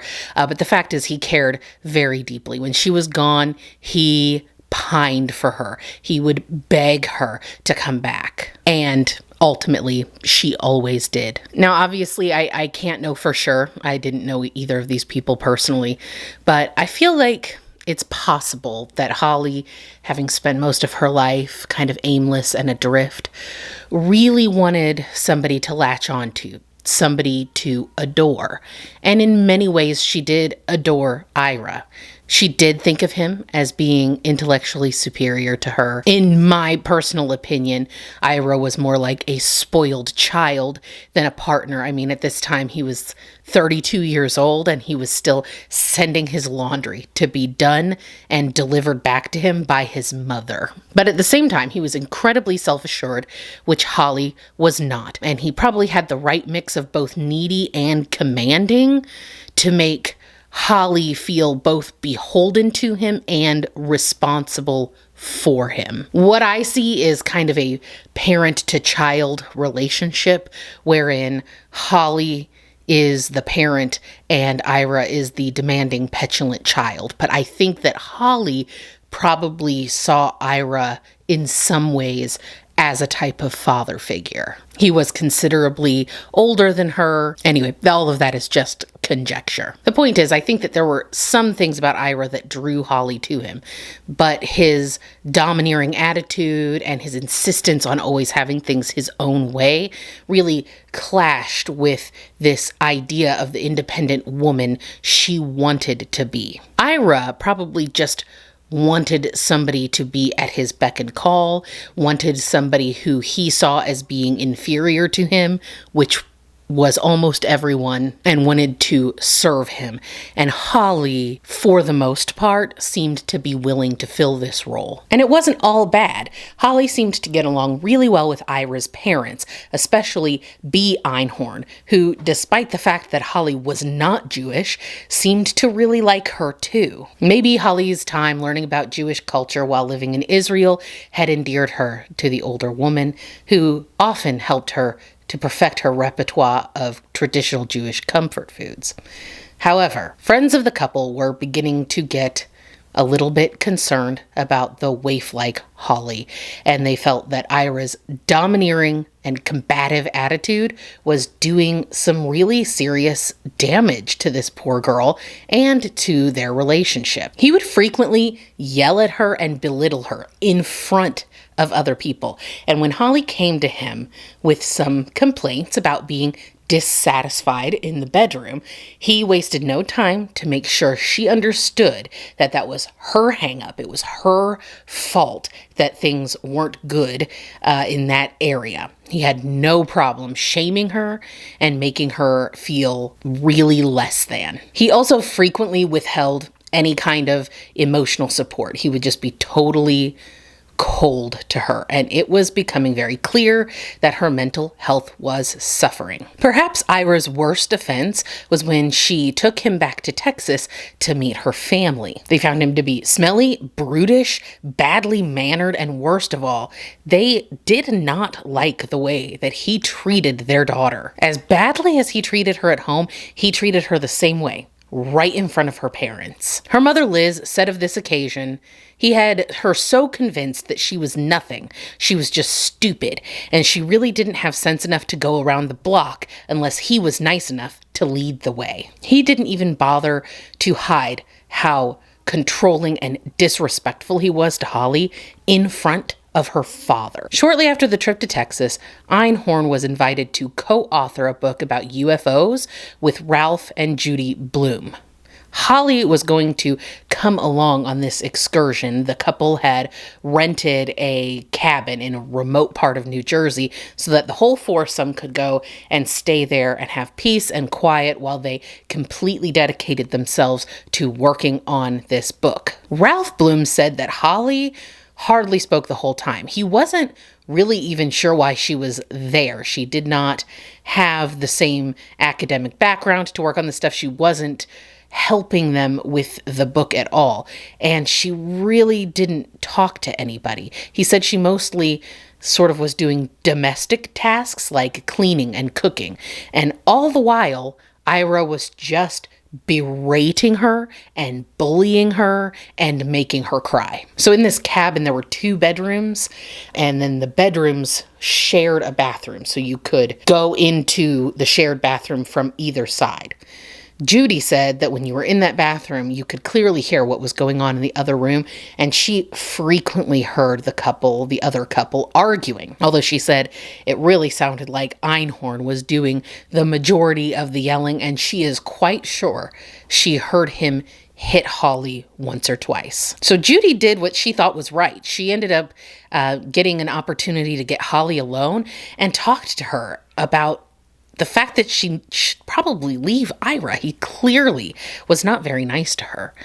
Holly said that she felt stuck. She didn't really want to be in the relationship with Ira anymore either, but she felt as though she could not leave him. By early 1974, the enigmatically beautiful, fiercely independent Holly Maddox had been all but completely broken by the boisterous guru, reduced to not much more than Ira's emotional punching bag, and apparently actual physical punching bag. And to make matters worse, she was pregnant. Holly had terminated a pregnancy 5 years earlier, and she still had mixed emotions about that. She had grown up a good Christian girl, and it really didn't jive with her values to terminate. But at the time, she felt as though she had to. And despite the fact that she had expressed to Ira before that she thought she might like to have a child with him at some point, she went ahead and scheduled an appointment to terminate this one as well. Now, we don't know if that was because Ira pushed her to, or because she just didn't want a child, or maybe she just didn't want a child with Ira after all. We'll unfortunately never know her mind on this, but the point was, it was done, and shortly afterwards, the couple began to discuss breaking up yet again. Ira wrote in his journal around that time that he hoped Holly would leave, that she would go and find something better. But of course, like all narcissists, he didn't really mean that. Of course, he didn't want her to go. He wanted her to stay around. He needed somebody to abuse. They didn't end up breaking up after all, and that summer traveled together to Nova Scotia. They rented a fairly large farmhouse while they were there, and they got to know some of the townspeople, like you do when you go on some extended vacation. Not that I know what that's like. Now, most of them thought that Ira was pretty strange, but they all loved Holly, as everyone did, and the two managed to get along fairly well on this getaway. Although, when a neighbor who Holly had befriended finally broke down and asked, "What exactly is it that Ira does?" Holly told them, truthfully, that he was a good manipulator, and she left it at that. By the following summer, they had separated yet again. Ira went to Europe for the summer, and Holly went to California. And that time away from Ira was great for Holly. She spent a lot of time self-reflecting and sort of soul-searching, as it were. When she was away from Ira, really seemed to come into her own and be more self-assured and more positive about herself and her life. Ira spent a lot of time just sort of pining over the fact that Holly wasn't with him, even though right before he had left, he had insulted her, telling her that he couldn't wait to get away from her so he could find himself a real woman. He also found out that he had a son that was previously unknown to him. When he spoke to Holly to tell her this news, he kind of used this new position of fatherhood as leverage to convince her that he was a totally changed person. He had an all-new perspective on life now that he was a father. Holly was really hurt by this at first. She remembered the child that they might have had together and that she gave up partially for Ira. But in time, she came around and she was convinced that not only was she stronger now, but Ira was going to be different. She agreed that the two of them should get back together, and she just knew that this time he was going to treat her like an equal. So at the end of July, they were back together. As a surprise to absolutely no one, by September, they were on the outs again. Holly had developed bulimia, probably as a result of her complete lack of control over her entire life, and she felt more trapped than she ever had. Of course, Ira continued to mentally torture her. He constantly told her that the reason that they were having problems and the reason he was so unhappy with her and the reason he was so angry was because she refused to work on herself, that she had mental problems and she would not fix it. And that is why they were struggling. Again, nothing is ever Ira's fault. Unfortunately, like so many victims of DV, Holly was so broken down by Ira that she really began to believe these things. She thought that he had somehow attained a higher level of consciousness and understanding that she was too weak or stupid to be able to do. And she believed his assessment that she was dragging him down. And Ira honestly believed that as well. Obviously, it was Ira's abuse and control and manipulation that was dragging Holly down. You and I can see that. But at the time, Holly could not. In the spring of 1976, Holly enrolled in a peer counseling group for women that was run by Penny Jeanchild. She told Penny that her goals in the group were to become strong inside and to leave her boyfriend. In these sessions, she was extremely candid with her co-peer counselors, telling them that Ira was encouraging her to do things in the bedroom that she really wasn't very comfortable with. He also frequently told her that there was no way that she could ever make it without him. And finally, in the 9th week of class, she showed up with a bruised face. She admitted that Ira had hit her. During that period, Holly was splitting her time between Ira's apartment and a commune that was not very far from the Race Street address. She would spend a few days at the commune, go back to Ira's for a little bit, come back to the commune. And the other members of the group could not help but notice how frequently Holly was coming back with clear signs that Ira had gotten physical with her, including on at least one occasion, a big black eye. But Holly was trying. She was trying to break away from him. Eventually, she found her own apartment outside of the commune. And this time, she actually moved her belongings out of Race Street and into her new place. But the more she tried to get free of Ira, the more controlling and jealous he would get. Once after a fight, he actually pursued her down the street. And while pursuing her down the street, he noticed that she stopped to say hi to a mutual acquaintance. He then immediately accused her of sleeping with that man.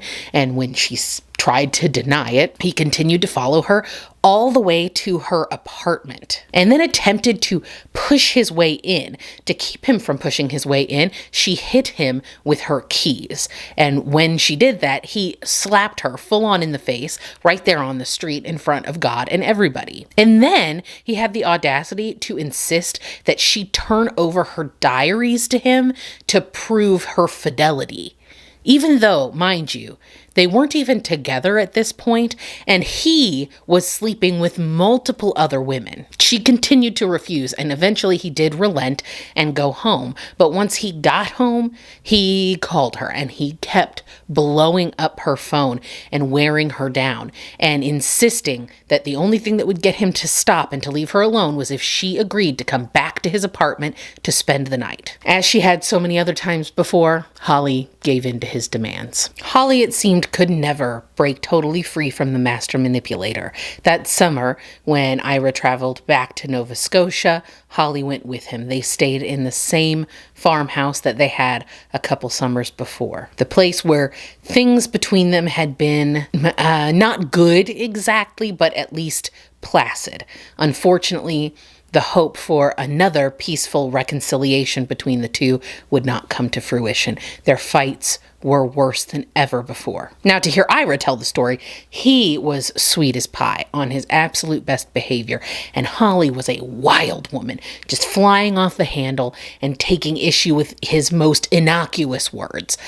I don't believe a word of this. When a person has been broken down for so long, they reach a point where they just boil over. And I'm sure that Ira didn't think he was doing anything wrong, because he never thought he ever did anything wrong.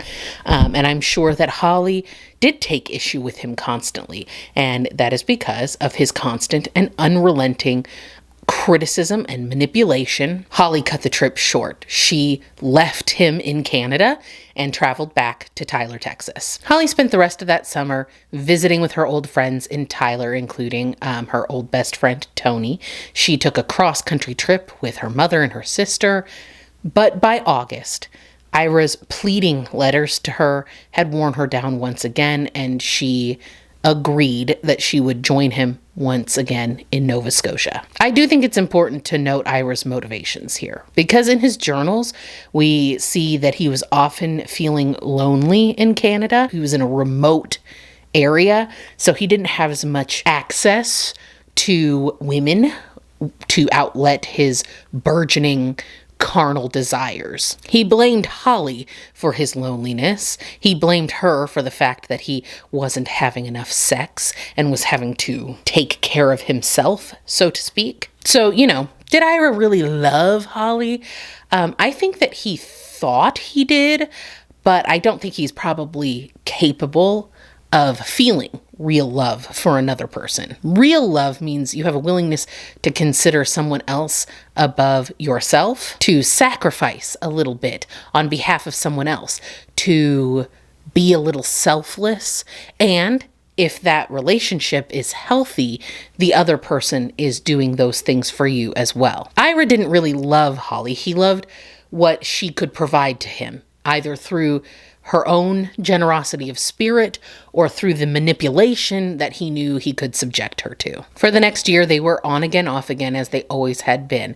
Ira continued to see other women, which Holly hated, and Ira continued to encourage Holly to see other men and then turn jealous and rageful when she did. Slowly, though, despite Ira, the now nearly 30-year-old Texan was becoming to come into herself a little bit more. She cut her hair short, even though Ira disapproved of that, and she began to tell him off, not in the hurt and reactionary way that she used to, but just in a cool, matter-of-fact way. She was no longer pretending with him, but instead being very direct about when he had hurt her feelings or when her needs were not being met. When she disapproved of something that he did, she let him know. It seemed for maybe the very first time that she was starting to see herself not as a sheepish attaché to Ira's grand being, but as a whole person, his spiritual and emotional equal. Also, around this time, Holly came into some family money, something like $40,000, which here in 2023 is like a month's worth of groceries. But back in 1976, that was like buying a house money. That was a good chunk of change. Holly had been working for almost nothing at a little co-op and living on food stamps. So this financial windfall may have contributed to her burgeoning confidence and her backing off on her reliance on Ira. As 1976 gave way to 1977, they were still together. Ira had thrown her out of the house once, like literally heave-ho, physically tossed her out on her ass. But it was not long, and she was back at Race Street. So throughout this time, Ira was delving deeper and deeper into his so-called work, the study of UFOs and the paranormal, especially mind control and something called ELF rays. He was studying the links between paranormal occurrences and Marxism. Please don't ask me to explain what the hell that means, because I have no idea. But I think it gives some good insight into the kind of very cerebral but completely unhinged stuff that Ira was devoting his supposedly great brain to. His absolute obsession with all things pseudoscience began to bleed over into his relationships with some of these high-ranking executive business owners and other community leaders that he had so carefully developed over the years. Up until that point, they had all seen him as kind of wacky, but not terribly out of step with the general vibe of his generation. And although some of them were still kind of amused by his ramblings, others started to really pull away and rely on him less. They just no longer thought that hitching their wagon to that horse was going to be beneficial for their businesses any longer. And the loss of some of those business relationships probably left Ira feeling more rejected than the multiple times that Holly had ditched him. But as always, nothing was ever Ira's fault. Just like he was with everyone who wrote him off, he did not see this as being his problem. If people did not want to be involved with him, it was because they were too stupid and short-sighted to see what he was talking about. He was a genius, and he didn't really want them around anymore anyway. As a matter of fact, when he really thinks about it, it was really him that rejected them because those relationships were no longer benefiting him, right? We all know the story of the narcissist. Absolve yourself of responsibility and then shift the blame onto someone else. And I just want to drop in here because I do throw around this word narcissist a lot. I am not a mental health professional. When I am using this word, I am saying it in the colloquial layman's way. I am not in any way suggesting that he meets a clinical definition of narcissistic personality disorder. I am not qualified to make that determination. And by the way, if I were a qualified diagnostician, I absolutely could not diagnose someone who had never been my patient. I'm not aware that anyone ever has diagnosed Einhorn, because I will do that sometimes. If someone did receive a diagnosis from a mental health professional, I will mention that. I am not aware that Einhorn ever was. Sorry if this is an over-explanation, but I just want to make sure we're very clear that I'm just using that in a layman's way to describe this kind of controlling and selfish behavior. In the spring of 1977, Holly joined Ira on a tour of Europe. Now, no one who knew the couple could really figure out how Holly ended up on this trip. Ira had already told people that he suspected that he and Holly would spend the summer apart, which they often did. Most people assumed that Ira would much prefer to explore the continent, especially the women there, without Holly's constant judgment. However, Holly's bank statements from that time showing thousands of dollars withdrawn for airfare and traveler's checks, I think gives us a little insight as to how she ended up on this excursion. Ira never was one to look a gift horse in the mouth. So a lot of stuff happened on this trip. I won't go into the nitty-gritty of it. It's mostly more of the same relationship dynamic. I will condense it and just say this. Holly nearly went home on multiple occasions, and observers of the couple described the relationship as paternalistic and domineering. That's what you want to hear. Sounds really healthy. Towards the end of that trip, Holly wrote to her family to let them know that for the first time in 5 years, she was making some of her own friends separate from Ira. She had sent him off on an excursion to the English countryside while she stayed in London. While he was on that trip, he met, wooed, and enjoyed the company of at least one other woman. But when he returned back to London to find that Holly had enjoyed that same freedom while they were separated, he was completely irate. Typical. They mutually agreed at that time to end the relationship, and that when they got back to Philadelphia, they would begin to live separately. Ira seemed rather melancholy and brooding about this split, but Holly didn't. She was enthusiastic. She seemed hopeful for the future and for a life without Ira. They parted ways on July 28th. The Unicorn headed to Scandinavia, and Holly went to Fire Island and then home. Ira tried one last time to convince Holly not to move out of his apartment, but this time Holly really stuck to her guns. She was ready to reclaim her independence. And it seemed like she really meant it this time. She sent her parents a letter from Fire Island in late August, giving them the new address of where she was going to be staying when she got back to Philly, and letting them know that this time Ira would not be living with her. They were absolutely thrilled. However, that was the last correspondence that the Madduxes would have from their eldest daughter. Uncharacteristically, they didn't hear from her for the entire month of September. And then when October and Liz Maddux's birthday came and they still had not heard a word, they really started to worry. Liz was so worried, in fact, that she decided to reach out to Ira, a person who she did not really want to speak to.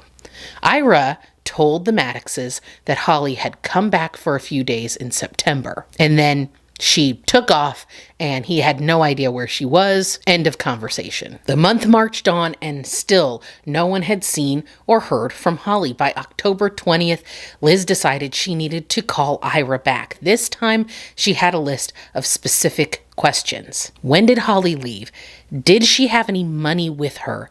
And did she take anything with her when she left? Ira's answers were brief, but according to Mrs. Maddux, he did seem concerned. He said Holly had left 2 or 3 weeks previous. She said she was going out to the store and she never returned. He called everyone they knew and the police and the hospitals to absolutely no avail. He called their mutual friend who they had stayed with in London, a woman named Joyce. And Joyce, he said, told her not to expect to hear from Holly for 3 or 4 months. But Ira wasn't sure if that meant that Joyce knew where Holly was or not. He told Mrs. Maddux that he thought Holly only had a few dollars with her, and it doesn't seem that she took anything from the apartment. Now, at this time, Holly's old friend Tony, who we've talked about before, was working at the Tyler courthouse and just happened to have a few contacts with the local FBI office. So Holly's parents asked Tony if she would reach out to them and see if there's anything that they could do to help find their missing daughter. The FBI, unfortunately, told them that missing persons were outside of their jurisdiction and there's really nothing that they could do. So the next person they went to was an old friend of Holly's named Lawrence Wells, who by that time was an assistant U.S. district attorney. He reached out to hospitals and morgues in Philadelphia. He reported her missing to the local Philadelphia authorities, and he even alerted Interpol because she was known to travel and had lots of friends all around the world. Fortunately, Wells didn't even stop there. He was very thorough. He contacted Detective Dennis Lane at the Philadelphia PD to let him know about this missing friend of his. And although a missing 30-year-old woman who was known to live a somewhat transient lifestyle normally would not be at the top of the police's radar, because of Wells's influence, they took it pretty seriously. Lane also talked to Holly's doctor, who expressed that he was very concerned about his young patient. She was a diabetic, and he said that summer she had written him a letter explaining to him how she had cured her own diabetes, and then he had not heard from her since. Holly's therapist similarly disclosed that she had not heard from or seen Holly. And I know what you're thinking. Okay, but there was no HIPAA back then, so they were not breaking any privacy laws by telling Detective Lane that they hadn't heard from Holly. Detective Lane also found that Holly's bank account still had about $21,000 remaining in it that had been untouched since the last time she had been seen. At last, the detective decided to drop by Race Street to talk to the unicorn himself, Philadelphia's own hippie king, Mr. Ira Einhorn. He told Lane basically the same story he had told Liz Maddux and Lawrence Wells. She came to visit him in early September. She hadn't moved into her new place yet, which was lucky because, as he said to the detective, they planned to get back together. Weird that she'd been so adamant to her family that she was not going to get back together with him, but whatever. And then around September 12th, she said she was going out to the store. She left, and he never saw her again. He did, however, add some detail to the story that he hadn't previously told anybody. He said that about a week after she went missing, she called him and said that she was okay. She would call him once a week and not to try to find her. He then said that he didn't hear from her after that, and that's when he reached out and started talking to their friends to see if she had seen anyone. He said he didn't report it to the police because since she's an adult, he didn't think that they would do anything about it. And quite frankly, he is correct on that. Adults are allowed to disappear without telling anybody, and unless there's some indication that they were taken against their will or they might be in danger, they generally won't go looking. It's literally just a stroke of luck that Holly knew somebody who ended up being a U.S. district attorney and could kind of pull in some favors. But with that, Lane closed his investigation. I mean, they had absolutely no evidence that anything had happened to Holly except that she took off, and so they really had no reason to investigate further. As Christmas and New Year's came and went, with still no word from their daughter, Liz and Fred Maddux grew increasingly concerned and desperate to find her. Fortunately for them, Tony had gotten word that one of her contacts at the FBI, a guy named RJ or Bob Stevens, had retired in the new year and was planning on going into business for himself as a private investigator. The Madduxes called him up and asked if he would be willing to take on their case. Stevens started right away, first interviewing Liz and Fred to try to get a full picture and build a real background for who Holly was as a person since birth. Her time in high school, where she really excelled, her time at Bryn Mawr, which was a little more troubled, all the years she had spent adrift, and of course, her long on-again, off-again relationship with Ira Einhorn. In February of 1978, Stevens really began his work in earnest. Although Holly's history painted a picture of a young woman who was kind of swept up in the transient nature of the last decade, she had always remained consistent in communicating with her family.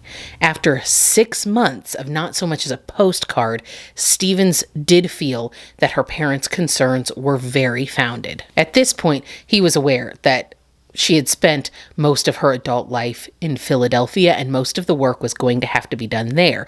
So he set about to try to find a PI who worked in that area that he could kind of contract to so that they could do most of the footwork there where she had lived. Fortunately, many retired FBI agents go into that line of work, and he was sort of able to network with other former FBI agents turned PIs, and then he found a guy named J.R. Pierce. Stevens did go himself to Philadelphia for a few days. He met with Pierce and he attempted to talk to Einhorn. Unfortunately, Einhorn didn't really want to have anything to do with the guy. He told him that one of the reasons that Holly disappeared, which, by the way, I don't know how he would know, right? Because he had previously claimed that she said she was going to the store and then never came back. But now he said one of the reasons that she had disappeared was to get away from her parents, and so he wasn't willing to help anybody hired by her parents to find her. During his short time in the city, Stevens also managed to talk to Holly's therapist and to touch base with a teller at the bank where she kept her money, who strangely claimed to have seen the young woman just a few weeks before. Now, this would have been March of 1978, and Holly had not been heard from since August of 77, so Stevens thought that this teller was most likely mistaken, but of course, he took note of the alleged sighting anyway. And with that, Stevens went back to Tyler, Texas. Pierce would take over all the legwork there in Philadelphia and report back to Stevens, who would then have contact with the family. Now, this investigation took some serious twists and turns.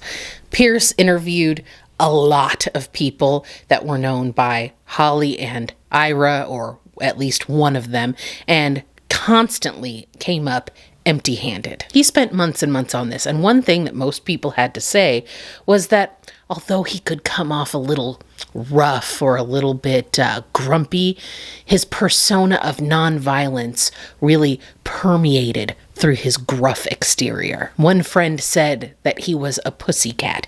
His parents said he couldn't possibly hurt a fly. Now, you and I know that this couldn't be further from the truth.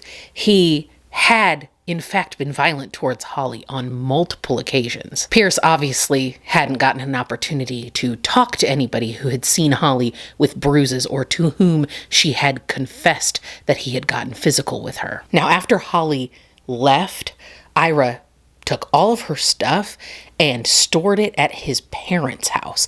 Eventually, Liz and Fred were able to get Holly's things from the Einhorns, but it was much delayed because Ira had instructed them not to release her stuff to them. Unfortunately, none of her things held any clues as to her whereabouts. Eventually, Pierce was able to find the right group of people.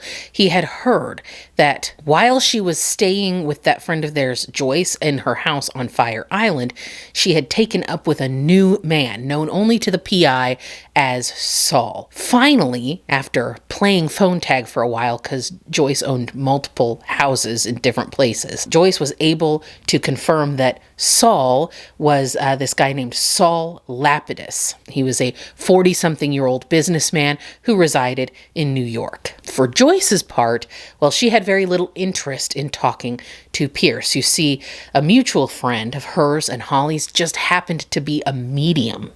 And this medium had done a reading and told her that Holly had gone to find her own way and was at that very minute gallivanting around India, finding herself. So as far as Joyce was concerned, this matter was resolved. Spoiler alert, by the way, Joyce needs to find herself a new fortune teller because Holly, at that very moment, was not in India. She was very much dead and had been since she had gone missing a year previous. Fortunately, Pierce didn't take a lot of stock in the visions of mediums.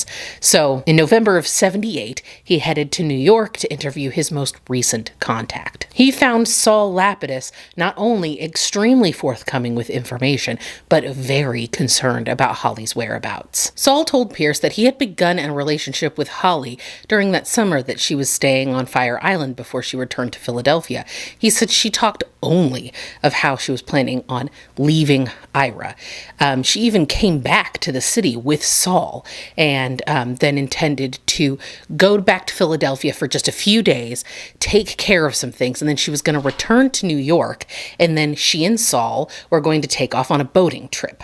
He owned a boat. Unfortunately, when she did return to New York from her short little stint in Philadelphia, she told Saul that their boating trip was going to have to be postponed.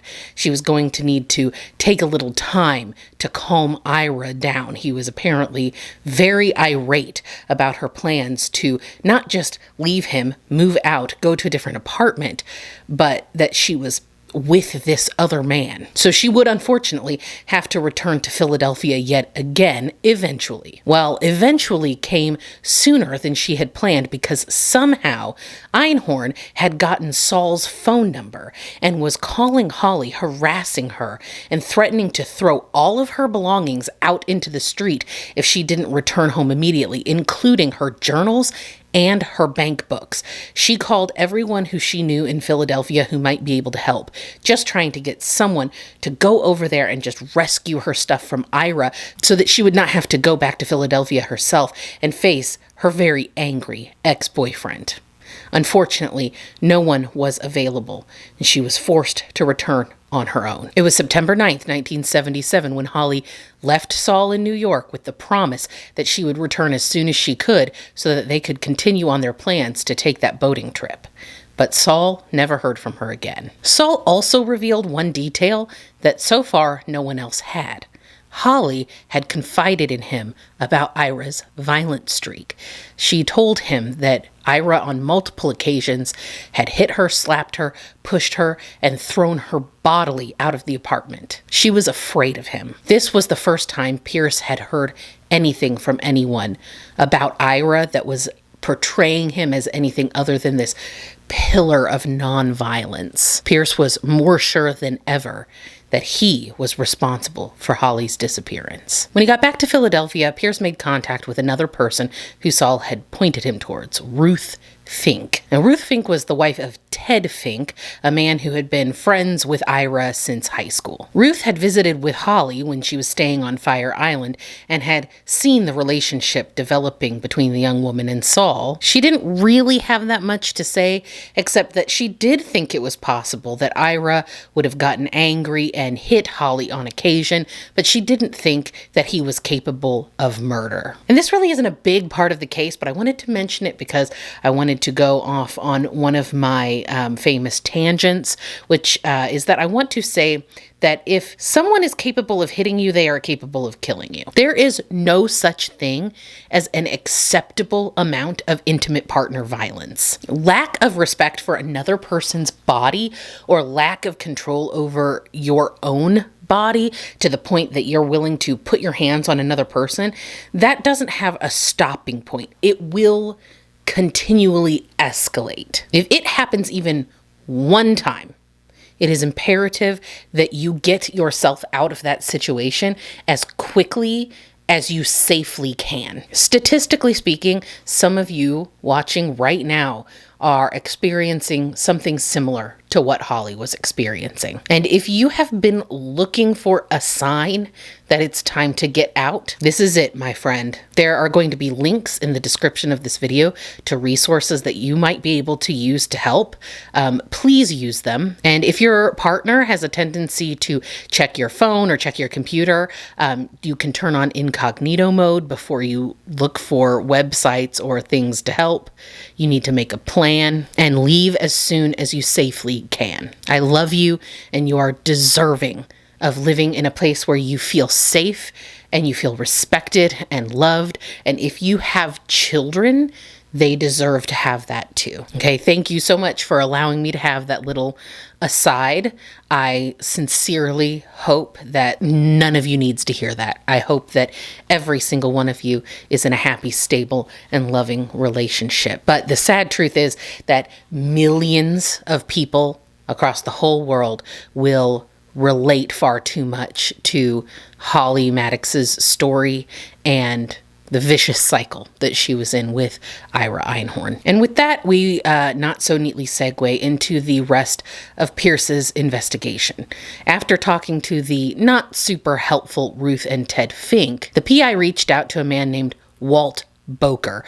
Boker was another person that Holly had called from New York to try to get his help to get her stuff out of Ira's apartment. In Boker, Pierce found another person who really didn't think that much of Mr. Einhorn. He described the so-called guru's treatment of the young woman as atrocious, telling the investigator that Ira would frequently put Holly down in public. And since her disappearance, he had more than once considered that Ira might have harmed her. The last name on the list of phone calls Holly had made from Saul's place in New York was Curtis Kubiak. When Pierce called to make contact with Curtis, it was his wife that answered the phone. And fortunately, she had also taken Holly's call more than a year prior and remembered it. She said at the time that Holly had wanted Curtis to go and retrieve her items from Race Street, but Curtis wasn't home. So Curtis's wife suggested that she call Walt Boker. Unfortunately, Pierce had kind of just made a loop in this situation, but at least he had one other person who was willing to attest to the fact that this non-violent persona may not have actually been what the unicorn was all about. Eventually, Pierce was able to actually talk to Curtis himself. And after talking for a little while and gaining Curtis's trust, Curtis revealed that, yes, Ira Einhorn was an egotistical bastard, and he abused Holly. This was the most damning character assassination of the new-aged hippie that Pierce had come across so far, and from someone who had been a longtime friend, too. Now, with 3 witnesses who could attest to Ira's controlling and abusive behavior over Holly, he went forward with renewed vigor. He went to the Race Street apartments to interview some of the other tenants there and see what it was that they thought about their wacky neighbor. He managed to find out that not long after Holly went missing, the landlords of the building had to have a little bit of work done. It seems that the work was being done around the roof. They had to be in Ira's apartment, and some people remembered that Ira had been particularly nervous and very upset that they were going to have to be in his space. They kind of put this down to the fact that he was a guy who kind of liked his privacy anyway, but he seemed particularly concerned that they not touch this little storage shed kind of thing that was on his balcony. It was kind of an enclosed porch. And this I say storage shed, it was really just a closet, like a little tall cupboard, if you will. And they remembered that that cupboard had been padlocked. And Ira was incredibly insistent that the workers, when they were working on stuff, not open that it was full of private things that he did not want it messed with. He was very insistent about it. This allowed Pierce to sort of narrow the scope of his questioning. The main question he wanted answered, which we all do, was what was in that closet. Pierce went to the superintendent of the building, Harold Johnson, and asked, hey, why were they doing this work in the first place? Johnson told him that the neighbors below Ira's apartment had been complaining of a terrible smell. No amount of cleaning and deodorizing seemed to completely get rid of it, so they surmised that somehow water must have been getting into the building. They hired these roofers basically to come in and shore up the roof of the building and check for any leaks. And although they never did quite find the source of the smell, because by the time the roofers actually got there to fix everything, the smell had kind of dissipated, they went ahead and did the work anyway, just to make sure that there wouldn't be any problems in the future. Norman Lerner was the owner of the building, and he too confirmed that Ira was overly concerned about what exact work was going to be happening, who was going to be there, and making sure that nobody touched his closet. Again, Lerner didn't think it was that unusual because Ira was rather concerned about his privacy at all times.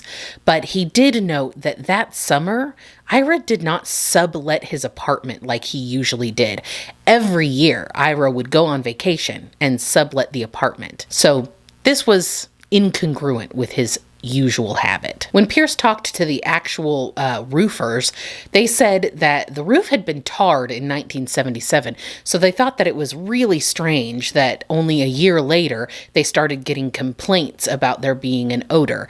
They just naturally figured that somehow there had gotten a crack in the roof or something like that, and water had gotten in. So in September of 78, about a year after Holly had gone missing, is when they redid the roof. Now, I think that we all know what's going on here, and Pierce was pretty sure he knew too, but he wanted to do his due diligence, so he followed up with the two young men who had been living in that apartment below Ira's porch in the fall of 77. Those two men told Pierce that they had started to smell something kind of funny coming from the closet in their house that was directly under Einhorn's porch. Upon inspecting the ceiling in there, they saw what appeared to be a large water spot. The smell continued to get worse, and the adjoining apartment that belonged to the superintendent seemed to be affected too, to the point that he and his wife couldn't even eat in their kitchen anymore. The smell was so bad. They joked together that it smelled like it was a dead body. LOL. Listen, word to the wise, okay? It's never a mannequin, and it's never leaking water, okay? The only thing that smells like death is death, and human beings are born instinctively able to recognize what that smell is, okay? So if you smell something, say something. Sometimes it's just a raccoon in the floorboards, okay? But it's never a water leak. Anyway, the water stain on the ceiling in between the two floors got larger and larger. It was kind of brown. It started to get dry. They tried to clean it with everything: bleach, ammonia, Lysol. Nothing helped. Eventually, a couple coats of paint over the area and a large amount of super odor eaters shoved up into the ceiling tiles seemed to give some relief. But they said that when you went over really close, or like into that closet, you could still smell the odor coming through a bit. And that unfortunately was as far as Pierce could go. After all, he wasn't a cop, he was just a private investigator. But he hoped that everything that he had found was going to be enough that Detective Curcio, who is a detective assigned to Holly's case now, was going to be able to get a warrant to search Ira's apartment, at least to search that closet that was on his porch. Pierce felt fairly certain of what they were going to find there. Of course, the police can't just take the word of a random PI to make any arrests or get a search warrant, so they had to go through Pierce's entire dossier, re-interview people, and basically launch their own investigation. It was over a year's worth of really detailed information. Throughout the second, more official investigation, it was noted that although Ira had claimed that he left no stone unturned when he was looking for Holly, they couldn't actually find anybody who said that Ira had asked about her. He didn't even check with the co-op that she had worked at. His parents had told Pierce that when he brought Holly's things to their house, he was so distraught, just absolutely broken down in tears about her leaving. But Holly had left him and not told him where she was going on many other occasions, and he had never seemed particularly sorrowful about it. Sometimes he was angry about it, but he had never been in tears. Not outwardly, anyway. Pierce wondered if the sobbing was brought on by a guilty conscience, rather than a lost love. The thing is that Detective Curcio was a really busy guy with a lot of active cases that were definitely homicides. And he wasn't really getting around to the necessary interviews to secure a search warrant that quickly. Remember, at this point, there's really no proof Holly's been killed. Pierce had handed over his report in January, and by this time it was mid-March. He finally reached out to the police commissioner and tried to impress upon him that he believed this was an urgent situation. The commissioner saw fit to reassign the case to Detective Michael Chitwood. Now, Chitwood was a tall, slim figure who was often likened to Dirty Harry in his handling of homicide suspects, even though Chitwood never carried a gun. And he was supposed to, by the way. He was actually breaking the department's rules by going unarmed. But either way, his reputation was a little controversial. And due to some bad press, he hadn't been given a homicide case in years. He was more than eager to jump back in the saddle. And finally, Pierce and Stevens, remember he's back in Texas, he's the one that hired Pierce, well, they finally had an advocate in the police department. After looking at all the information, Chitwood believed just as strongly as they did that Ira was their man. It only took him 2.5 weeks to conduct all the necessary interviews. And so, less than 3 weeks after being handed this case, Michael Chitwood was headed, warrant in hand, with a team ready to go rip out the floor of that closet on Ira Einhorn's porch. Yes, I said rip out the floor. And why? Well, they figured that any remains that had been there a 1.5 years before had probably been moved or otherwise disposed of by this point. They were hoping to be able to tear out the floorboards and send it to forensics to look for any evidence of human decomposition. They had crowbars, power tools, all the things that they would need to gain entry into that closet and to remove the floorboards around it so they could bring them in piece by piece for testing. At about 9 a.m. on March 29th, 1979, a 1.5 years after Holly went missing, Ira was greeted at his door by Michael Chitwood and a posse of Philadelphia's finest. As the team filed into the small apartment, Ira, who was dressed only in an open robe, as was customary for him, asked if it was okay for him to get dressed. Now, seeing as he was normally quite comfortable being completely in the buff in front of other people, I have to assume that he knew that when the police officers left that day, he would be going with them. Now, Chitwood was not interested in 99% of this apartment, although they had a warrant to search the whole place. He had his eyes deadlocked on that closet on the porch. He marched straight to it and eyed the heavy padlock, which he knew was the only thing standing between him and solving the mystery of Holly's disappearance. He asked Ira for the key. Ira said he didn't know where it was. So Chitwood called another one of the investigators to come and take a picture of everything exactly as it was, and as soon as that picture was taken, he broke that padlock off with a crowbar. Now, the footprint of this closet was about 4 by 3 feet, and it stood 8 feet tall. The whole thing was crammed with bags and cardboard boxes, shoes, and a green suitcase that read Holly Maddox. Chitwood began piece by piece removing the random assortment of things, photographing it and cataloging it. It all appeared to be Holly's stuff. They even found a purse that still had her driver's license and social security card in it. Finally, behind the green suitcase, Chitwood found, taking up almost the whole space at the bottom of the closet, a large black steamer trunk. As he pulled the steamer trunk out of the closet, he noticed a somewhat pungent odor emanating from it. It also was locked, and again, Einhorn refused to provide a key. Again, Chitwood took a crowbar to it and broke it open. With the trunk open, the smell was much stronger. Chitwood called for some gloves so that he could start sorting through the material inside. First, there was a layer of old newspapers that was dated August and September of 1977. Then some packing material, like styrofoam packing peanuts. Under that, a layer of plastic bags. And as he pulled this layer free, he saw exactly what he had not expected to find when he descended upon 3411 Race Street that morning. Reaching just out of that packing material was an unmistakable, small, mummified human hand. He wasn't 100% confident at what he was seeing, so he very carefully cleared away a little more material to confirm.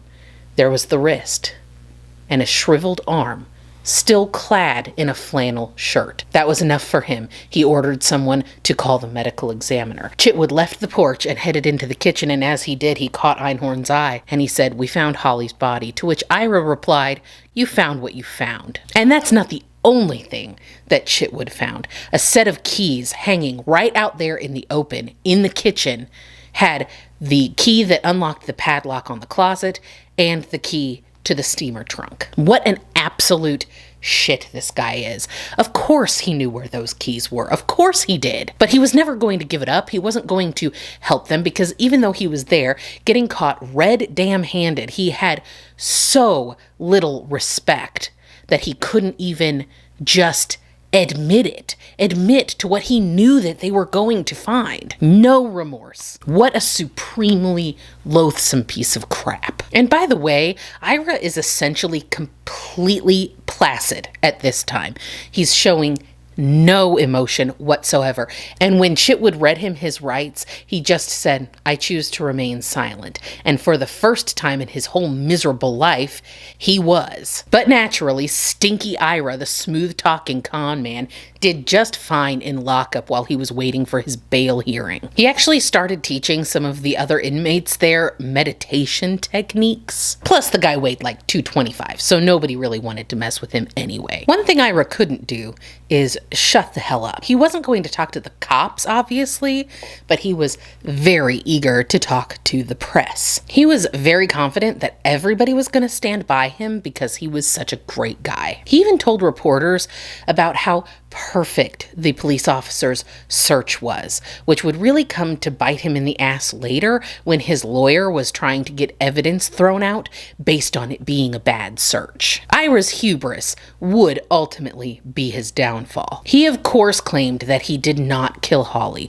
In fact, he didn't know who was in that trunk or if there was even a body in that trunk at all. These would be the seeds of his ultimate defense, that he was set up by the CIA because he was getting too close to the truth and ruffling the feathers of the establishment. Of course, the medical examiner had already determined that those were, in fact, the remains of Holly Maddox, and R.J. Stevens had the bad fortune of being the one who had to break the news to her poor parents.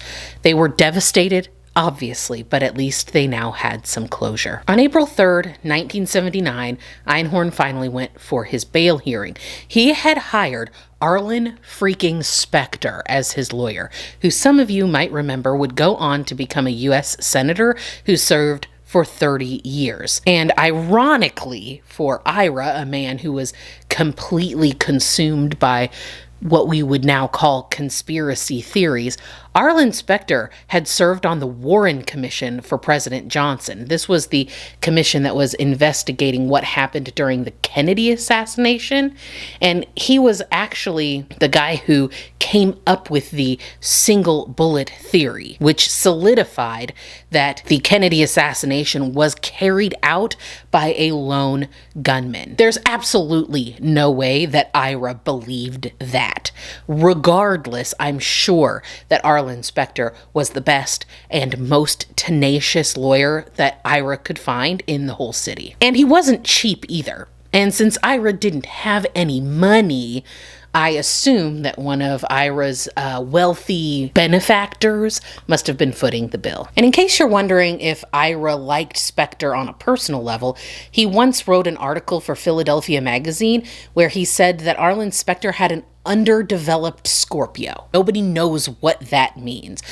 But whatever the case is, I'm sure that he was happy to have Arlen by his side in his time of need when he needed to weasel his way out of a murder that even Stevie Wonder could see he committed. But the real question here was, would the unicorn get bail? Could the defense convince the judge that Ira was not dangerous and not a flight risk? Could the prosecution convince the judge of the opposite? A parade of character witnesses came to speak in honor of Ira Einhorn. A law firm partner that Einhorn had known since high school came to speak about his excellent reputation. Edward Mahler, who at the time was the vice president of Bell Telephone, came to talk about how reliable Einhorn was. And the list went on and on. High-profile people, well-respected in the community, all came to talk about how wonderful and kind and reliable Ira was. The prosecutor, upon his cross-examination of these witnesses,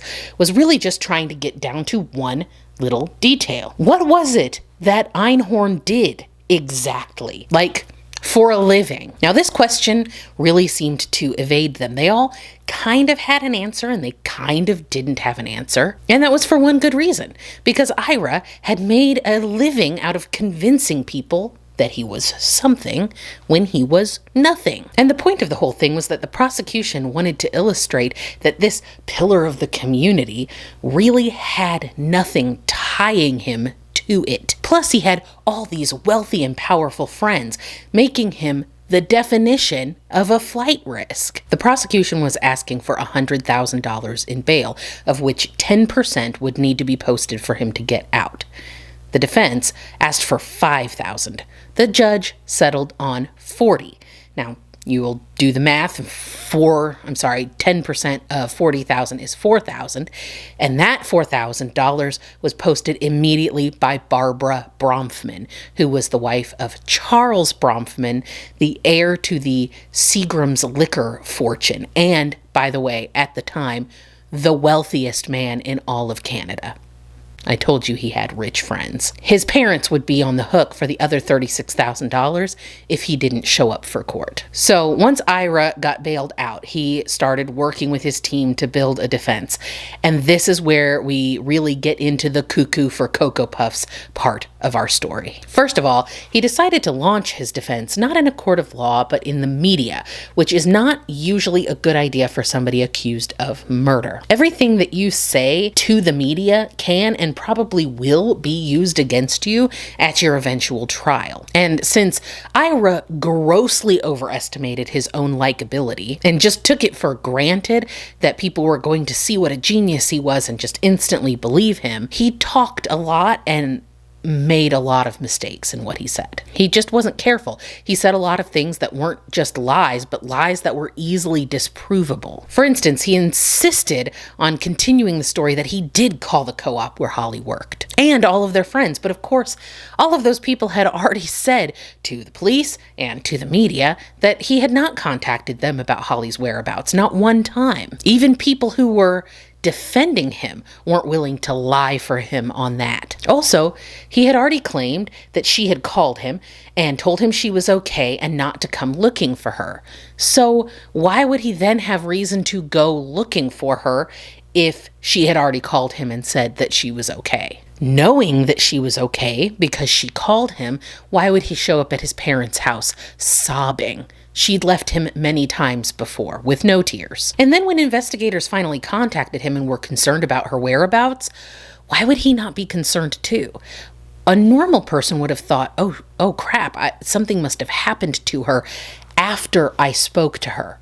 I spoke to her, I never heard from her again, so I assumed she was okay, and now I'm hearing that she's not. He knew she was close with her family. The idea that she would have stopped all contact with them would have been ludicrous. Given all of this information, he should have been concerned, and therefore should have been very cooperative, but he wasn't. He completely froze out her family and the investigators. The only reason one wouldn't do that is because you wouldn't want somebody to find out that you actually killed your girlfriend and stuffed her in a trunk in the closet. Now, as far as that closet, obviously he has to explain why he was so protective of it. Actually, he doesn't have to explain. He could keep his mouth shut, but he can't. It's not possible for him. He's trying to explain away why it was that he was so protective over this closet if, as he claims, Holly wasn't actually in there. Well, he says that he was protecting the closet because there were lots of top secret documents in there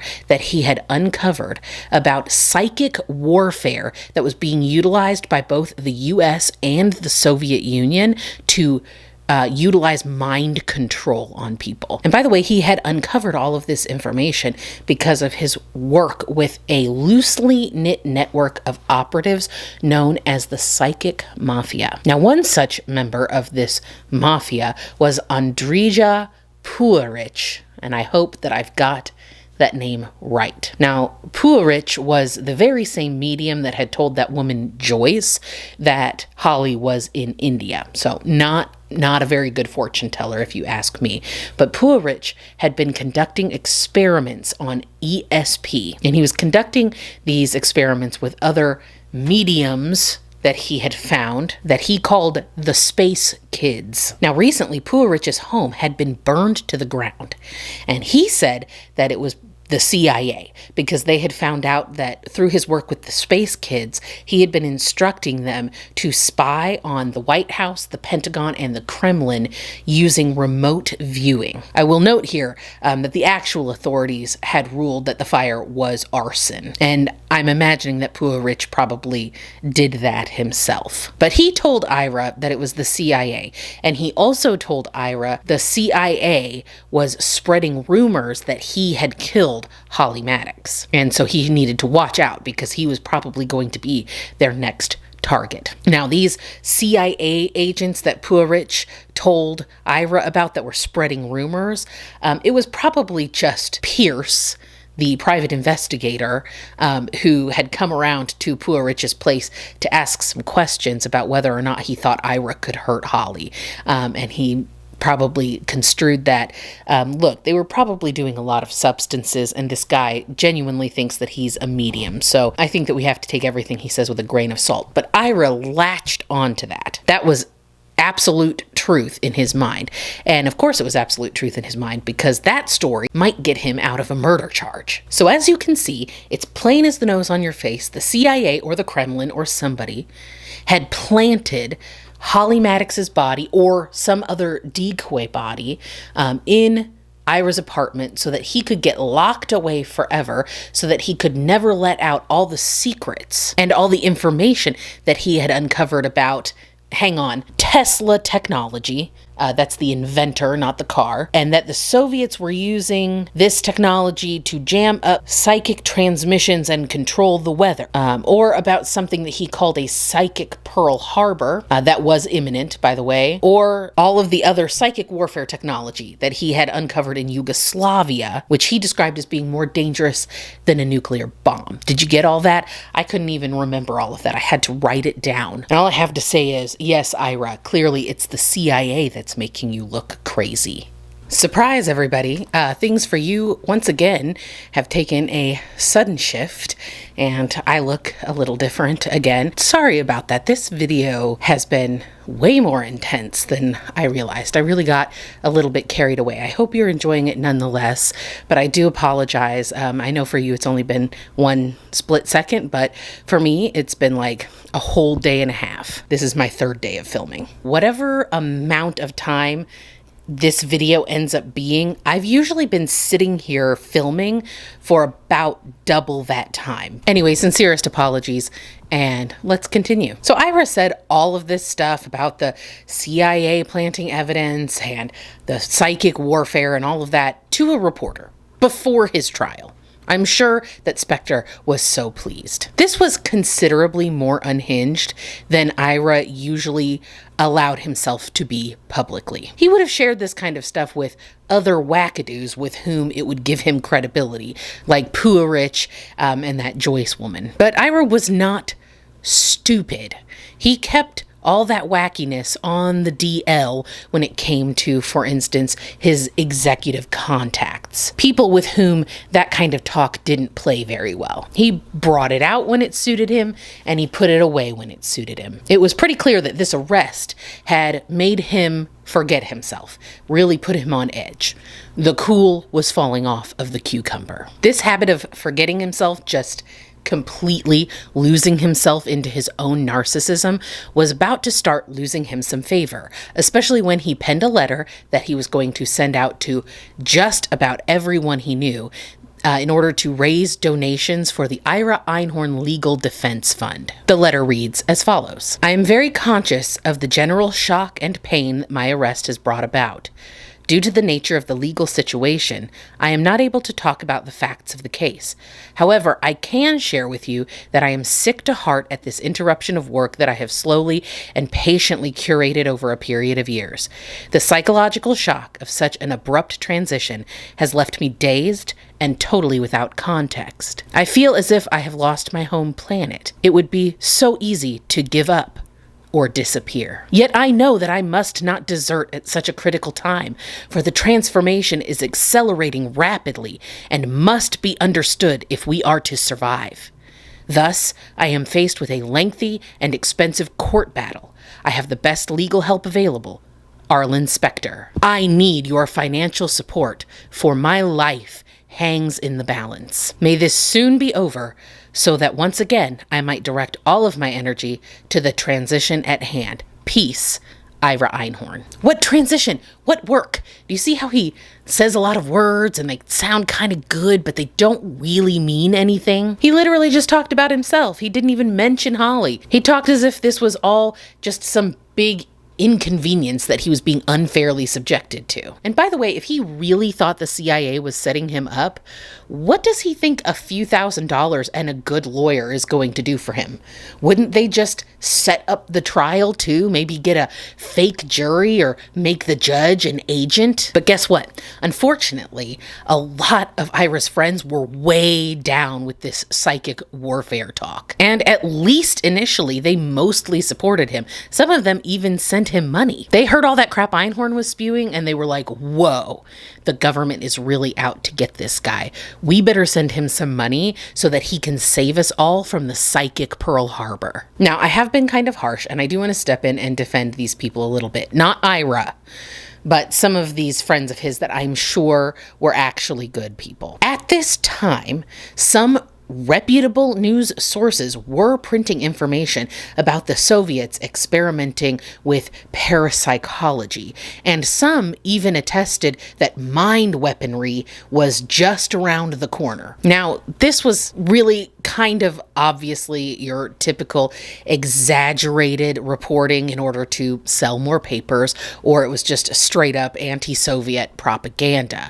But you understand how these kind of things get. We're in the middle of a sort of semi-misinformation propaganda storm in our own media right now. You end up with a lot of information that's either completely fabricated or not entirely correct or over-exaggerated. But you can see how easy it can be for a group of people like this who consider themselves open-minded, whatever, to get a sort of group think mentality and start gassing each other up. And to be honest with you, I don't know how much of this stuff Ira actually believed, or if he just noticed that this particular group of people was very easy to manipulate, and then he kind of glommed onto that. But regardless, Ira was deep into this stuff. Outside of his cohort of mystics and pseudoscientists, nobody really believed Ira's story.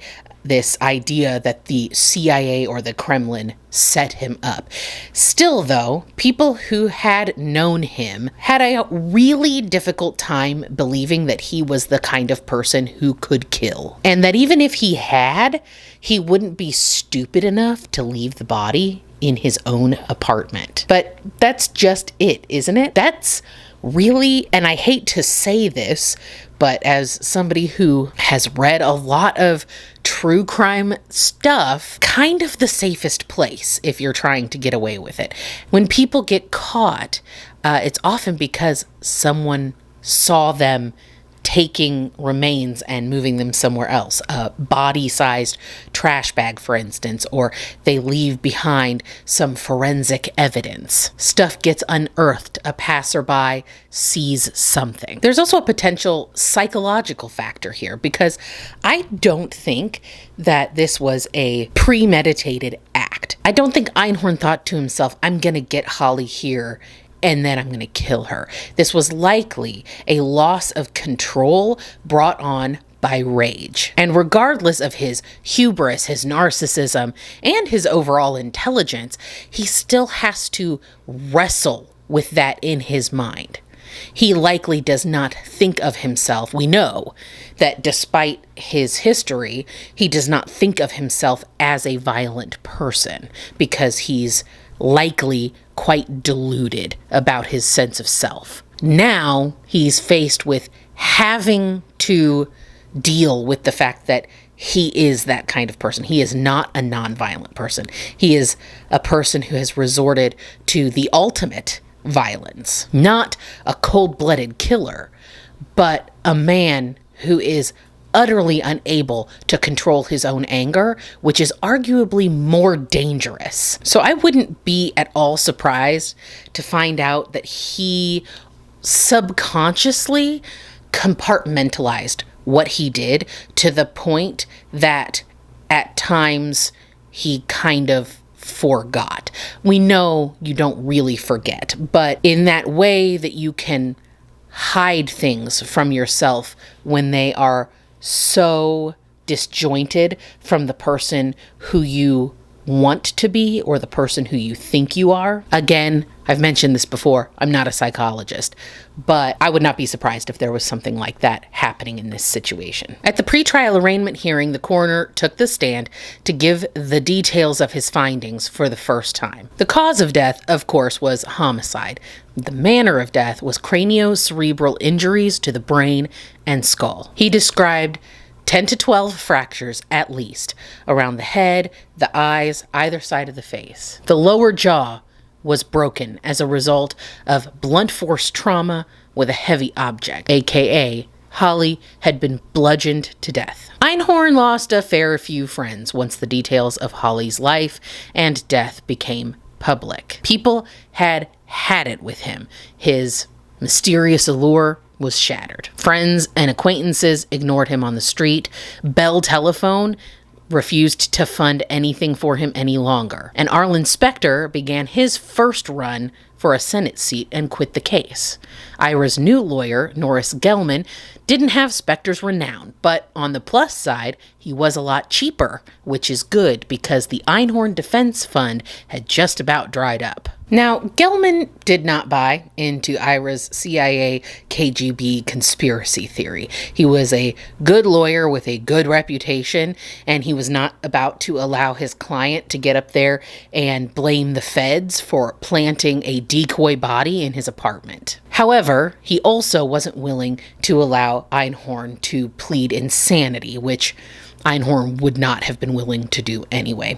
Instead, Gelman's defense was going to be just straight up reasonable doubt. After all, they didn't have any really hard proof that Einhorn had in fact killed Holly. All they could say for absolute sure was that she died, and then her body was later found in his apartment. The evidence for how she actually died was merely circumstantial. Nobody saw Ira do it, and there were no forensics. With friendships and goodwill running out in Philadelphia, Ira decided to spend his time before his trial while he was out on bond in a few places.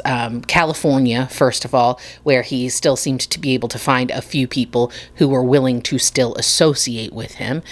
He then traveled to Canada for a while, and after Canada, he went to Europe. Now, he was out on bond, and it was a little bit dubious to me whether or not he was actually supposed to be leaving the country. It seems as though he wasn't. They did make him surrender his passport, but he simply got a new one. I don't know if this is just due to lack of technology in the 70s or what, but they were letting this guy gallivant around everywhere while he was awaiting his trial, and nobody really seemed to care. Now, I'm kind of wondering, because as we're going to discuss here in a minute, this guy ended up on the lam for like 20 years. So I do kind of wondering if all of this traveling around was him sort of testing the waters to see if he was going to be able to get away with escaping if he needed to. In this particular case, though, he did return to Philadelphia. And in November of 1979, Ira's defense team received word that the lab who was testing all of the floorboards from that porch closet that they had pulled up in his apartment had come back negative for any human remains, like any human proteins or blood. Now, this is a huge shock because like what was leaking through the floorboard then. But the thing is, and we know this because we're true crime people, just because the test doesn't come back positive doesn't necessarily mean that the evidence isn't there. Yes, they didn't find the blood. Yes, they didn't find the human protein at that time. But there's all kinds of reasons why things might go wrong in the testing. There wasn't a good enough sample, for instance, or all of the evidence had been degraded by cleaning chemicals or just weathering over time. Also, the equipment that they had available in the 70s isn't nearly as sensitive and advanced as what they have now. So it's possible that it just got missed. But all of those technicalities don't really matter to a defense team. For Ira, this was a slam dunk. His confidence that he was going to beat this charge just skyrocketed. He even sat down with a writer from the Bulletin and started surmising about what the defense would have to say. He told the reporter that they didn't find any blood in his apartment and that probably the prosecution was going to have to convince the jury that he had killed Holly outside of the apartment and then put her in the trunk because there was no blood. And he offered this quote just out of nowhere. I mean, anybody can lose their temper. I've never met anybody who's not capable of murder. Any male who's been involved with a woman, any woman who's been involved with a male has felt murder in their blood. Well, actually, Mr. Einhorn, no, they haven't. And I really think he told on himself here because the prosecution didn't have to say that. They could have said he cleaned really well. They could have said the sample was compromised. They could have said he covered his entire apartment in trash bags to prevent any evidence. They didn't have to say that she was killed outside of the apartment. But since he offered that up, I kind of think that that might be exactly what happened. Also, almost his entire argument for convincing people that he did not do this was, come on, do I really seem like the kind of guy who would be capable of this? Ask my friends. They'll tell you there's no way I'd be able to kill somebody. Not ever. And then here he is on record offering up information that in his opinion, everyone is capable of committing murder. And not only is everyone capable, but any man who has been in a relationship with a woman has thought about killing her. And this is the problem with people like Ira. Problem for them. Benefit for us, but problem for them is that they tend to assume that everyone thinks the same way that they do.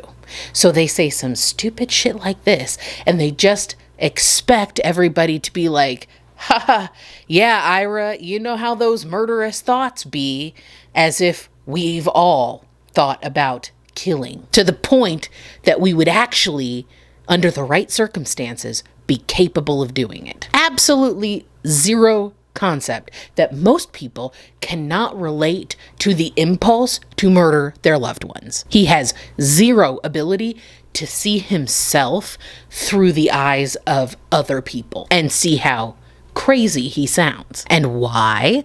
Well, because to do that, you have to have empathy, which is a state of being that is utterly unknown to Stinky Ira. Anyway, after saying that weird thing to the reporter, he continued to the reporter to say that there was no way he could have drained all of the blood out of the body without getting it anywhere. Although he made sure to point out that he certainly was smart enough that he could have learned how to do that, but then reiterated that he had not, in fact, ever learned how to do that. And he seems like he was almost giddy about this, frankly. I think that he was just as surprised as everyone else that they did not find blood in that apartment, and he was fully prepared to have to explain it away when they did. And now that they hadn't, he felt like he had a get out of jail free card. He also told the reporter about the book that he was planning to write about this experience, which he claimed would have enormous mass appeal. And I mean, he's kind of right. I mean, here I am talking about it, although not for the reasons he thought, i.e. his own brilliance and ultimate vindication. We're talking about it because he's a piece of crap who killed a really nice girl, and I want people to know that. Anyway, he also emailed the FBI's non-findings to all of his friends, along with a note about his upcoming book, so that they would be sure to look out for it, I guess. This guy is such a narcissist. Despite Ira's burgeoning confidence, the charges were not dropped, and Ira ended up getting himself a new apartment and a new 22-year-old girlfriend. Ira was nearing 40 at this point, and was forced to continue prepping for his defense. He got word that no one was really interested in publishing his book, which was a huge letdown for him. By this point, about the only friends that were still willing to support him were the Bronfmans. You remember the Seagram's heir and his wife? They were really the only ones that were still sort of bankrolling him. Before his trial, he did try to take the new girlfriend to that farmhouse in Nova Scotia, the one where he had spent at least one pretty good summer with Holly and then one like not so great summer with Holly. And it's really messed up that he wanted to bring his girlfriend to that same place, but he wasn't able to because apparently news of his impending trial had reached Canada and they would not rent it to him. They found another place to stay, but the locals assumed that he had skipped bond and literally called the Mounties to come and arrest him. So Canada not interested in having Einhorn in their midst. Time wore on and Ira spent way too much time as a free man, in my personal opinion. During this whole time, again, his financial support was pretty much just the Bronfmans, but he did still have a few people who supported him, like intellectually, spiritually, whatever. They backed him up. Because although many of his friends and associates admitted that the evidence did seem fairly damning, Ira just didn't seem guilty. He would look people straight in the eye and matter-of-factly state that he did not do this crime. And he was believable, and he didn't act like a guilty person. So those that had known him a long time continued to have a difficult time reconciling the man that they knew, this intelligent man who had built such a reputation of nonviolence, with this horrible, horrible crime. But guess what? Those people, as it turns out, didn't know all about the real Ira Einhorn. The part of him that he kept so hidden away that he almost hid it from himself. They didn't know, for instance, that he had nearly killed 2 previous girlfriends. That's right, 2 of them. Both of them attacked when they attempted to make a final departure from his life, just like Holly had. Listen, I'm going to talk about what happened with both of these women. I'm going to only use their initials to describe them. You can find their names elsewhere. I just don't want to be a part of putting that out there. I don't know. These women could certainly still be living their lives out there. And I personally just don't want to be part of putting their names out into the public. So I'm just going to use their initials. So the first woman, who I'm referring to as RS, he met her in 1962. He was in her dorm room when she was trying to end things with this man who she had come to see as scary and tyrannical, and he choked her until she passed out, strangled her. His diary the next day read, "To kill what you love when you can't have it seems so natural that strangling RS last night seemed so right." A few months later, his diary showed what little introspection Ira was actually capable of. It said, "I want to love RS. My entire being cries and needs the love we could have, but it is so difficult to anticipate the shifting of her unstable moods." Blame shifting, 0 accountability for his actions. In 1965, he began an intense relationship with JL. JL also grew tired of his controlling and tyrannical behavior, and she attempted to end things with him as well. They argued in her apartment, and when she turned around, he bashed her in the back of the head with a Coke bottle, a 1960s Coke bottle, the heavy glass-bottomed ones. It broke over her head, and he tackled her to the ground. She hit her head on the kitchen table as she fell. And then once he had her on the ground, he began to strangle her, just like he had her predecessor. Fortunately for JL, some neighbors heard the struggle and came up to investigate, interrupting Ira, and he ran off. His diary from that day reads this: "How ridiculous the thought of killing JL appears, yet I held it in my mind just 4 short hours ago." Both women had been forced to seek medical treatment, and neither of them pressed charges against Einhorn. He was able to keep this violent part of his history a complete and utter secret from everyone. But if everyone had known about this violent past, they might not have so quickly dismissed the idea that he could have murdered someone. Ira went to great lengths to conceal what he had done from himself as well. After he killed Holly, he began experimenting with ketamine, which is a tranquilizer intended for farm animals like horses. Ketamine, or Special K as it would come to be known among its recreational users, had just started to pick up popularity in the late 70s. And if you've seen my very first 2 videos on this channel about Michael Alig's murder of Angel Melendez and the history of the club kids in New York, you already know about Special K.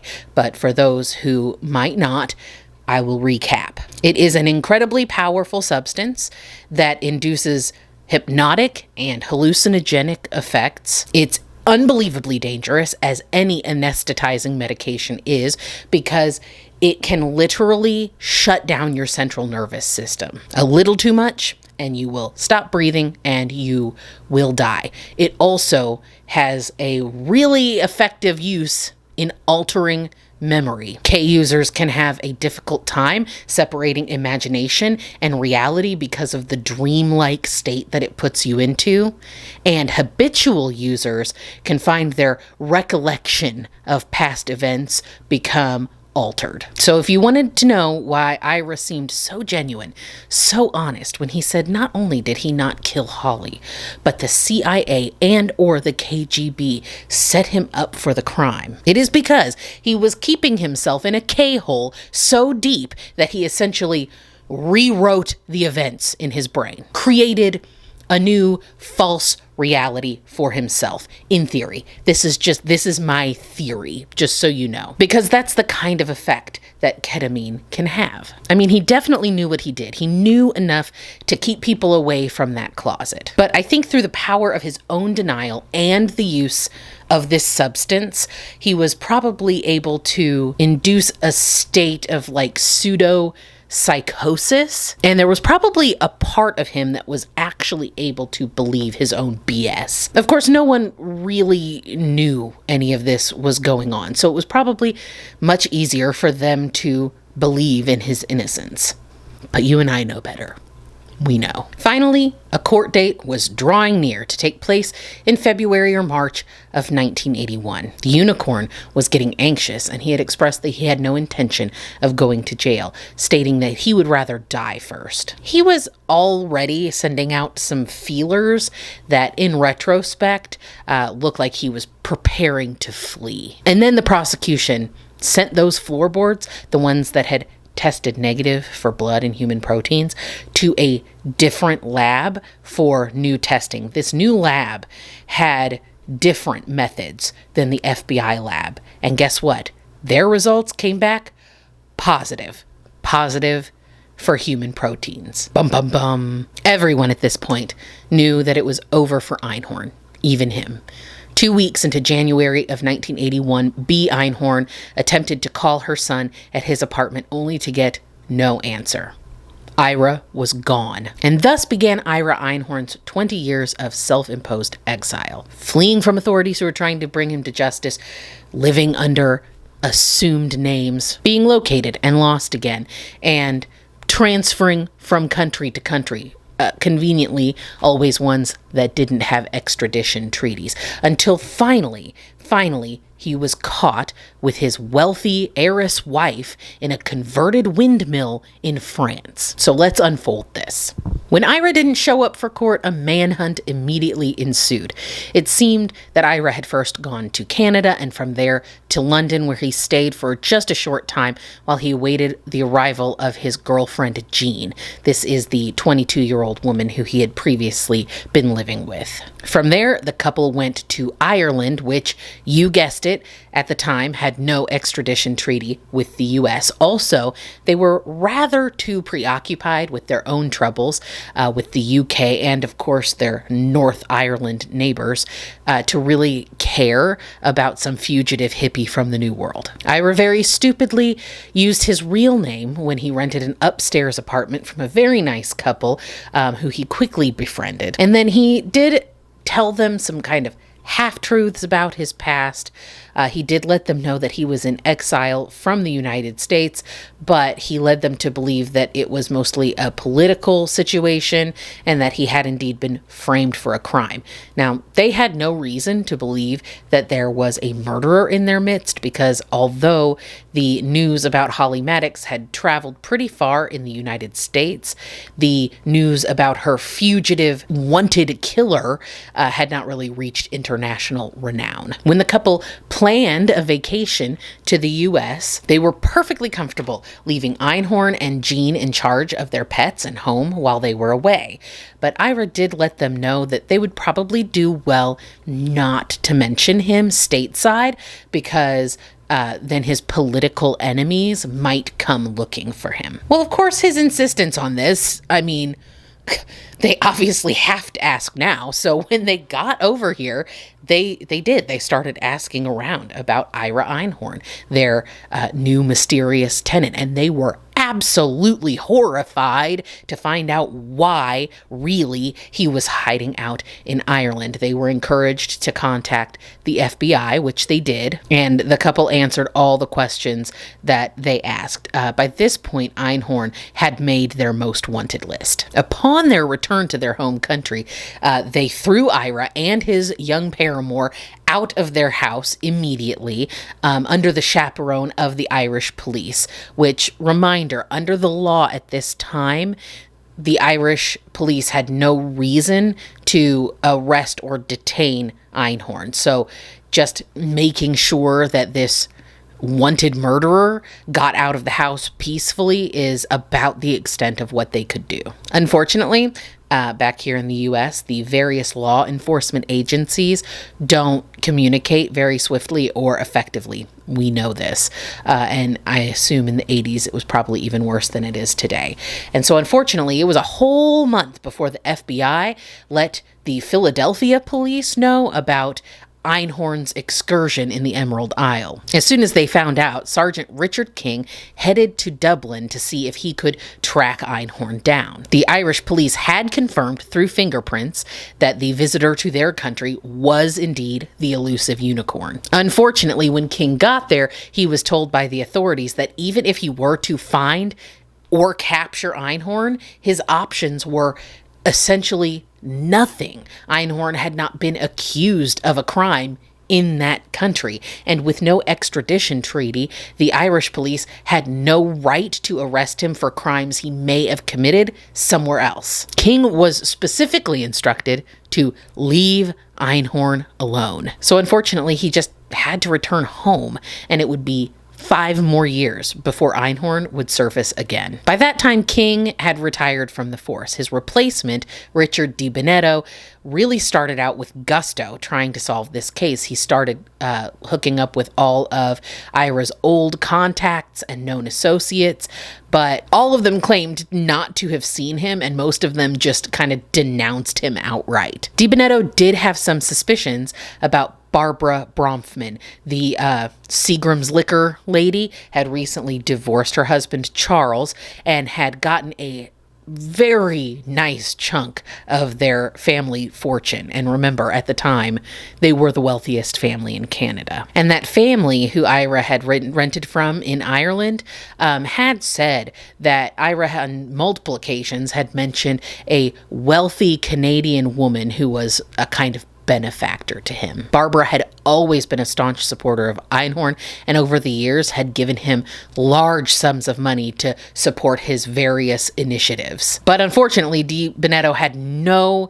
evidence that she was funneling money to her fugitive friend, so there was really nothing he could do, especially because she was a Canadian citizen. So it's not like he could freeze her bank accounts or even do any forensic accounting. Years went by, and they really had no information at all except that Jean had at some point renewed her passport in Dublin. So they did believe that the two were still in Ireland. But in the end, it didn't really matter that much, because even if they did find him, well, the American and Irish governments were working on an extradition treaty at this time, but it had not gone into effect. Nothing was solidified. So even if they did find him, there's nothing they could do. Finally, in late May of 1986, DiBenedetto got a call from the man that Ira had rented that apartment from 5 years earlier, and this guy said that he had spotted Einhorn at Trinity College in Dublin. The man said he had left his position at another college and transferred to Trinity, and he was just sitting there in the faculty dining hall,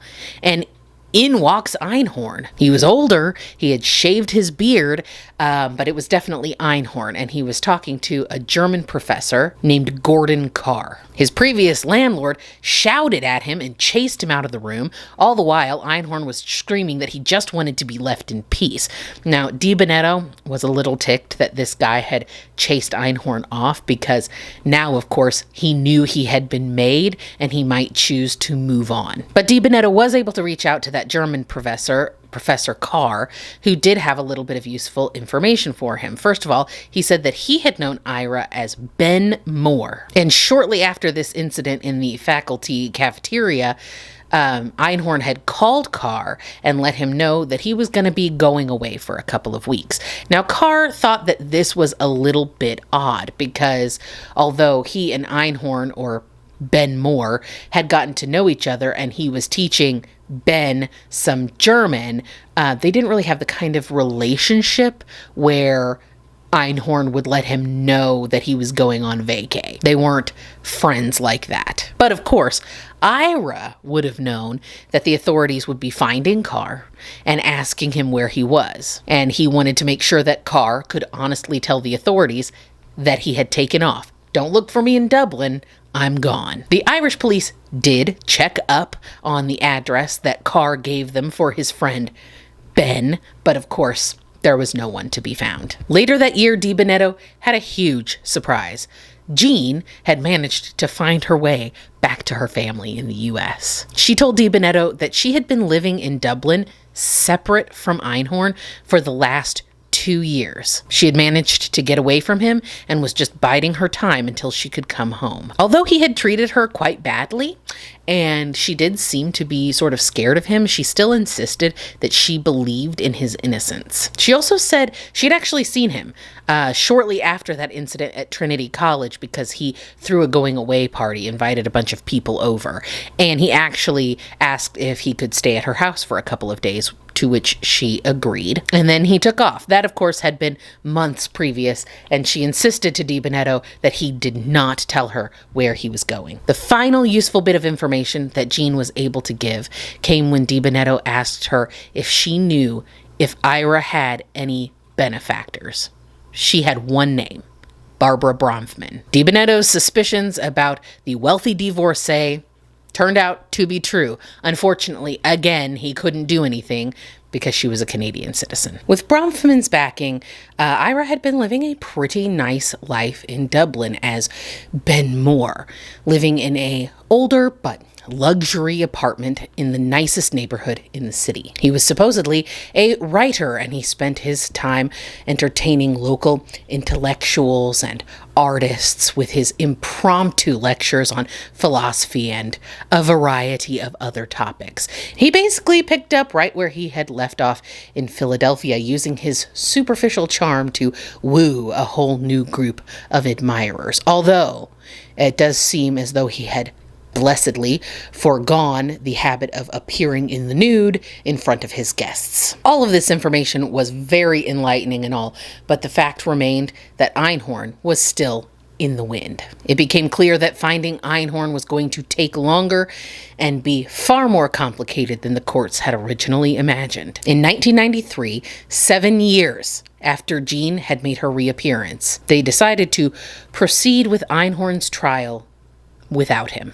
This is called in absentia, but I bet you already knew that. Anyway, he was represented by his legal team as if he were there, and the prosecution presented compelling evidence that shed light on the events that led up to Holly Maddox's murder. The discovery of her mummified corpse in the trunk, in the closet, all of the forensic evidence, the coroner's report, all the stuff that we've already talked about was presented for the jury. And Ira's defense went forward with the conspiracy theory that Ira's political affiliations had made him a target, and that he had been set up by the government for this crime. I literally cannot believe they went with that defense after all this time and claiming that they weren't going to do that. But my guess would be they were all just super pissed that he wasn't there. They probably didn't really care that much. The jury found the evidence presented by the prosecution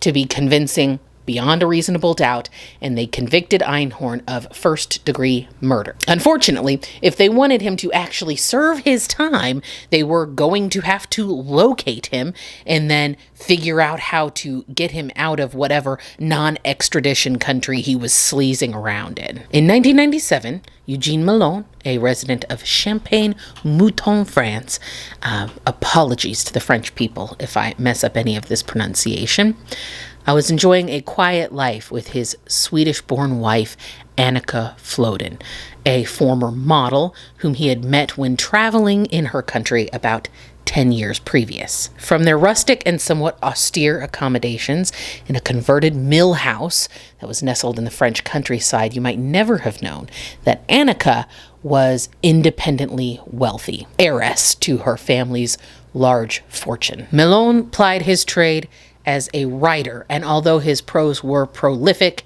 he really didn't publish a whole lot, didn't really make any money. The couple pretty much lived on Annika's fortune. She funded their entire lives, and she didn't seem to mind a bit. Their expenses were quite low. She had bought the mill house outright by selling her apartment in Sweden, and they basically just had their normal bills, food costs. They also had to budget for Eugene's massive book habit. He read more than he wrote, something like a book a day, sometimes more than one book at the same time. In this quaint little town, Annika was well regarded by the residents of her adopted home. Her French, they said, was excellent. And Eugene, a sturdy-built man in his mid-50s with wispy white hair and a close-cropped goatee to match, also got along quite well with his neighbors, although he did seem a little bit eccentric compared to his lovely wife. But over the years, they had lived in this little hamlet. They had made some good friends, and they considered Champagne-Mouton an excellent place to call home. That is until the morning of July 14th, when Eugene was awakened by French police, who had entered his home to find him stark naked in his bed, a habit that he had kept even as he had begun dressing in front of company. The police allowed him to put on some clothes and then promptly arrested him. After 16 long years, the international fugitive Ira Einhorn had finally been apprehended. Annika, for her part, was likely not terribly surprised at all. Her husband had told her of his real identity years and years before, and that he was wanted for a crime he didn't commit. She knew he was a fugitive. She stood right by him, bringing food and books to the nearby prison in Bourguignon, where he was being held until an extradition could be worked out. Even after she had been filled in on his crime and given Stephen Levy's book to read, the one that I mentioned earlier that I used to research this video, she still could not reconcile that Einhorn, the man that she loved, could be guilty. She left a little room for it, saying, only he really knows. But she believed that the man that she loved, the man she had spent the last decade of her life with, and the man that killed Holly Maddox were two different men, even if those men resided in the same body. What I can't reconcile is how this Rasputin-ass looking snaggle-toothed potato of a man had such an absolute hold over these beautiful, intelligent, and accomplished women. But I guess that's the nature of the beast. He was very adept at picking out women who would be susceptible to his charms, such that they were. It's not their fault. So they caught him. And you would think that that would be the end of our tale, but it's not. Believe it or not, it's not. Because there were some legal loopholes. There's always legal loopholes. First of all, France would absolutely not give him up as long as the ruling that had been made without Ira there present stood. This was such a big sticking point that Pennsylvania actually had to pass a new law, not so affectionately known as Einhorn's Law, that would allow for a suspect to receive a second trial if they had been convicted in absentia. And I want you to know that to that point in time, Einhorn is the only person in the whole state that had ever been convicted in absentia, so this law truly was aptly named. It was made just for his special circumstance so that they could tell France, look, we're doing this, it's on the books, he's gonna get a brand new trial when you release him to us. I'm sure that Einhorn just hated all of that special attention. But then, of course, while he was still in France, he was entitled to all sorts of appeals and motions so that he could try to make his case to the French authorities and attempt to stay there. It would take not one, not two, but 4 long years before they would finally extradite Ira back to the U.S. And the French government did insist that they be given certain assurances that not only was he going to get a new trial, but that the death penalty was completely off the table. And mind you, by the way, during this 4 years, he spent only that short period of time in the prison. The rest of that time that he was appealing and all of that, he was allowed to stay back in that converted windmill, his wife's house. He just had to check in with the local authorities once a week to make sure he was still there. They literally were like, yeah, this guy's been a fugitive for the better part of 2 decades, but he probably won't try to run away again. On top of that, many of the residents and the damn mayor of Champagne-Mouton petitioned the government to let him stay there as a free man. And it wasn't even so much that everybody thought he was just out and out innocent. They just didn't really care if he had done it. They said it had been so long that surely now he was a different man. And listen, I kind of get it. I don't agree with it, but I have information. You and I have information that these people didn't have.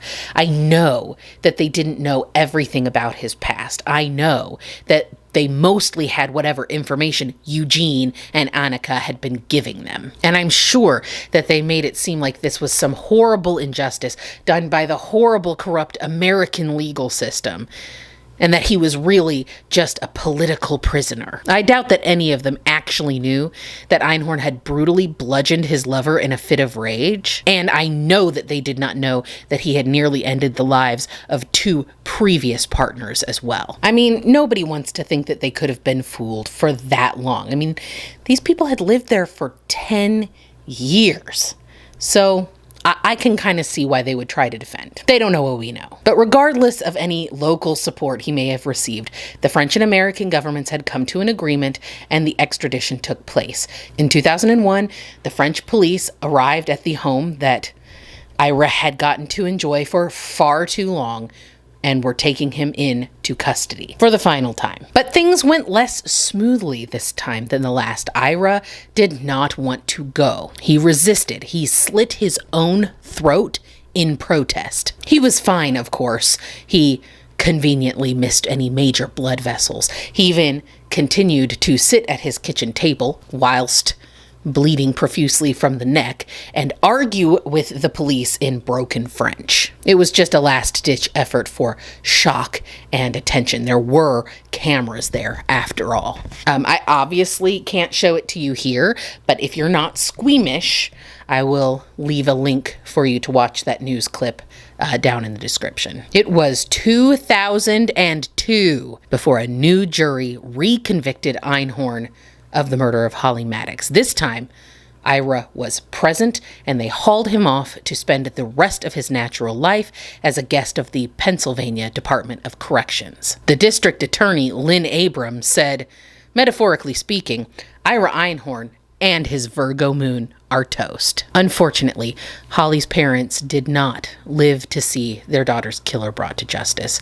Fred Maddux took his own life in 1988, and Liz died of emphysema just 2 years later. Holly's siblings, however, were very happy to close that chapter of their lives, finally seeing Einhorn jailed. Einhorn's life sentence turned out to be just 18 years, less time than he had spent as a fugitive. He died in prison of natural causes in 2020 at the age of 79. Thank you all so much for being here with me today.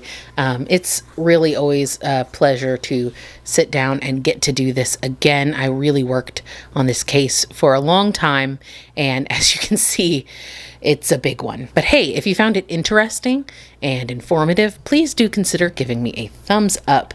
It really lets YouTube know that this video is worthwhile. And if you haven't already, go ahead and subscribe. We love to have you here. Do something to take care of yourself today and every day, and I will see you next time. Bye-bye.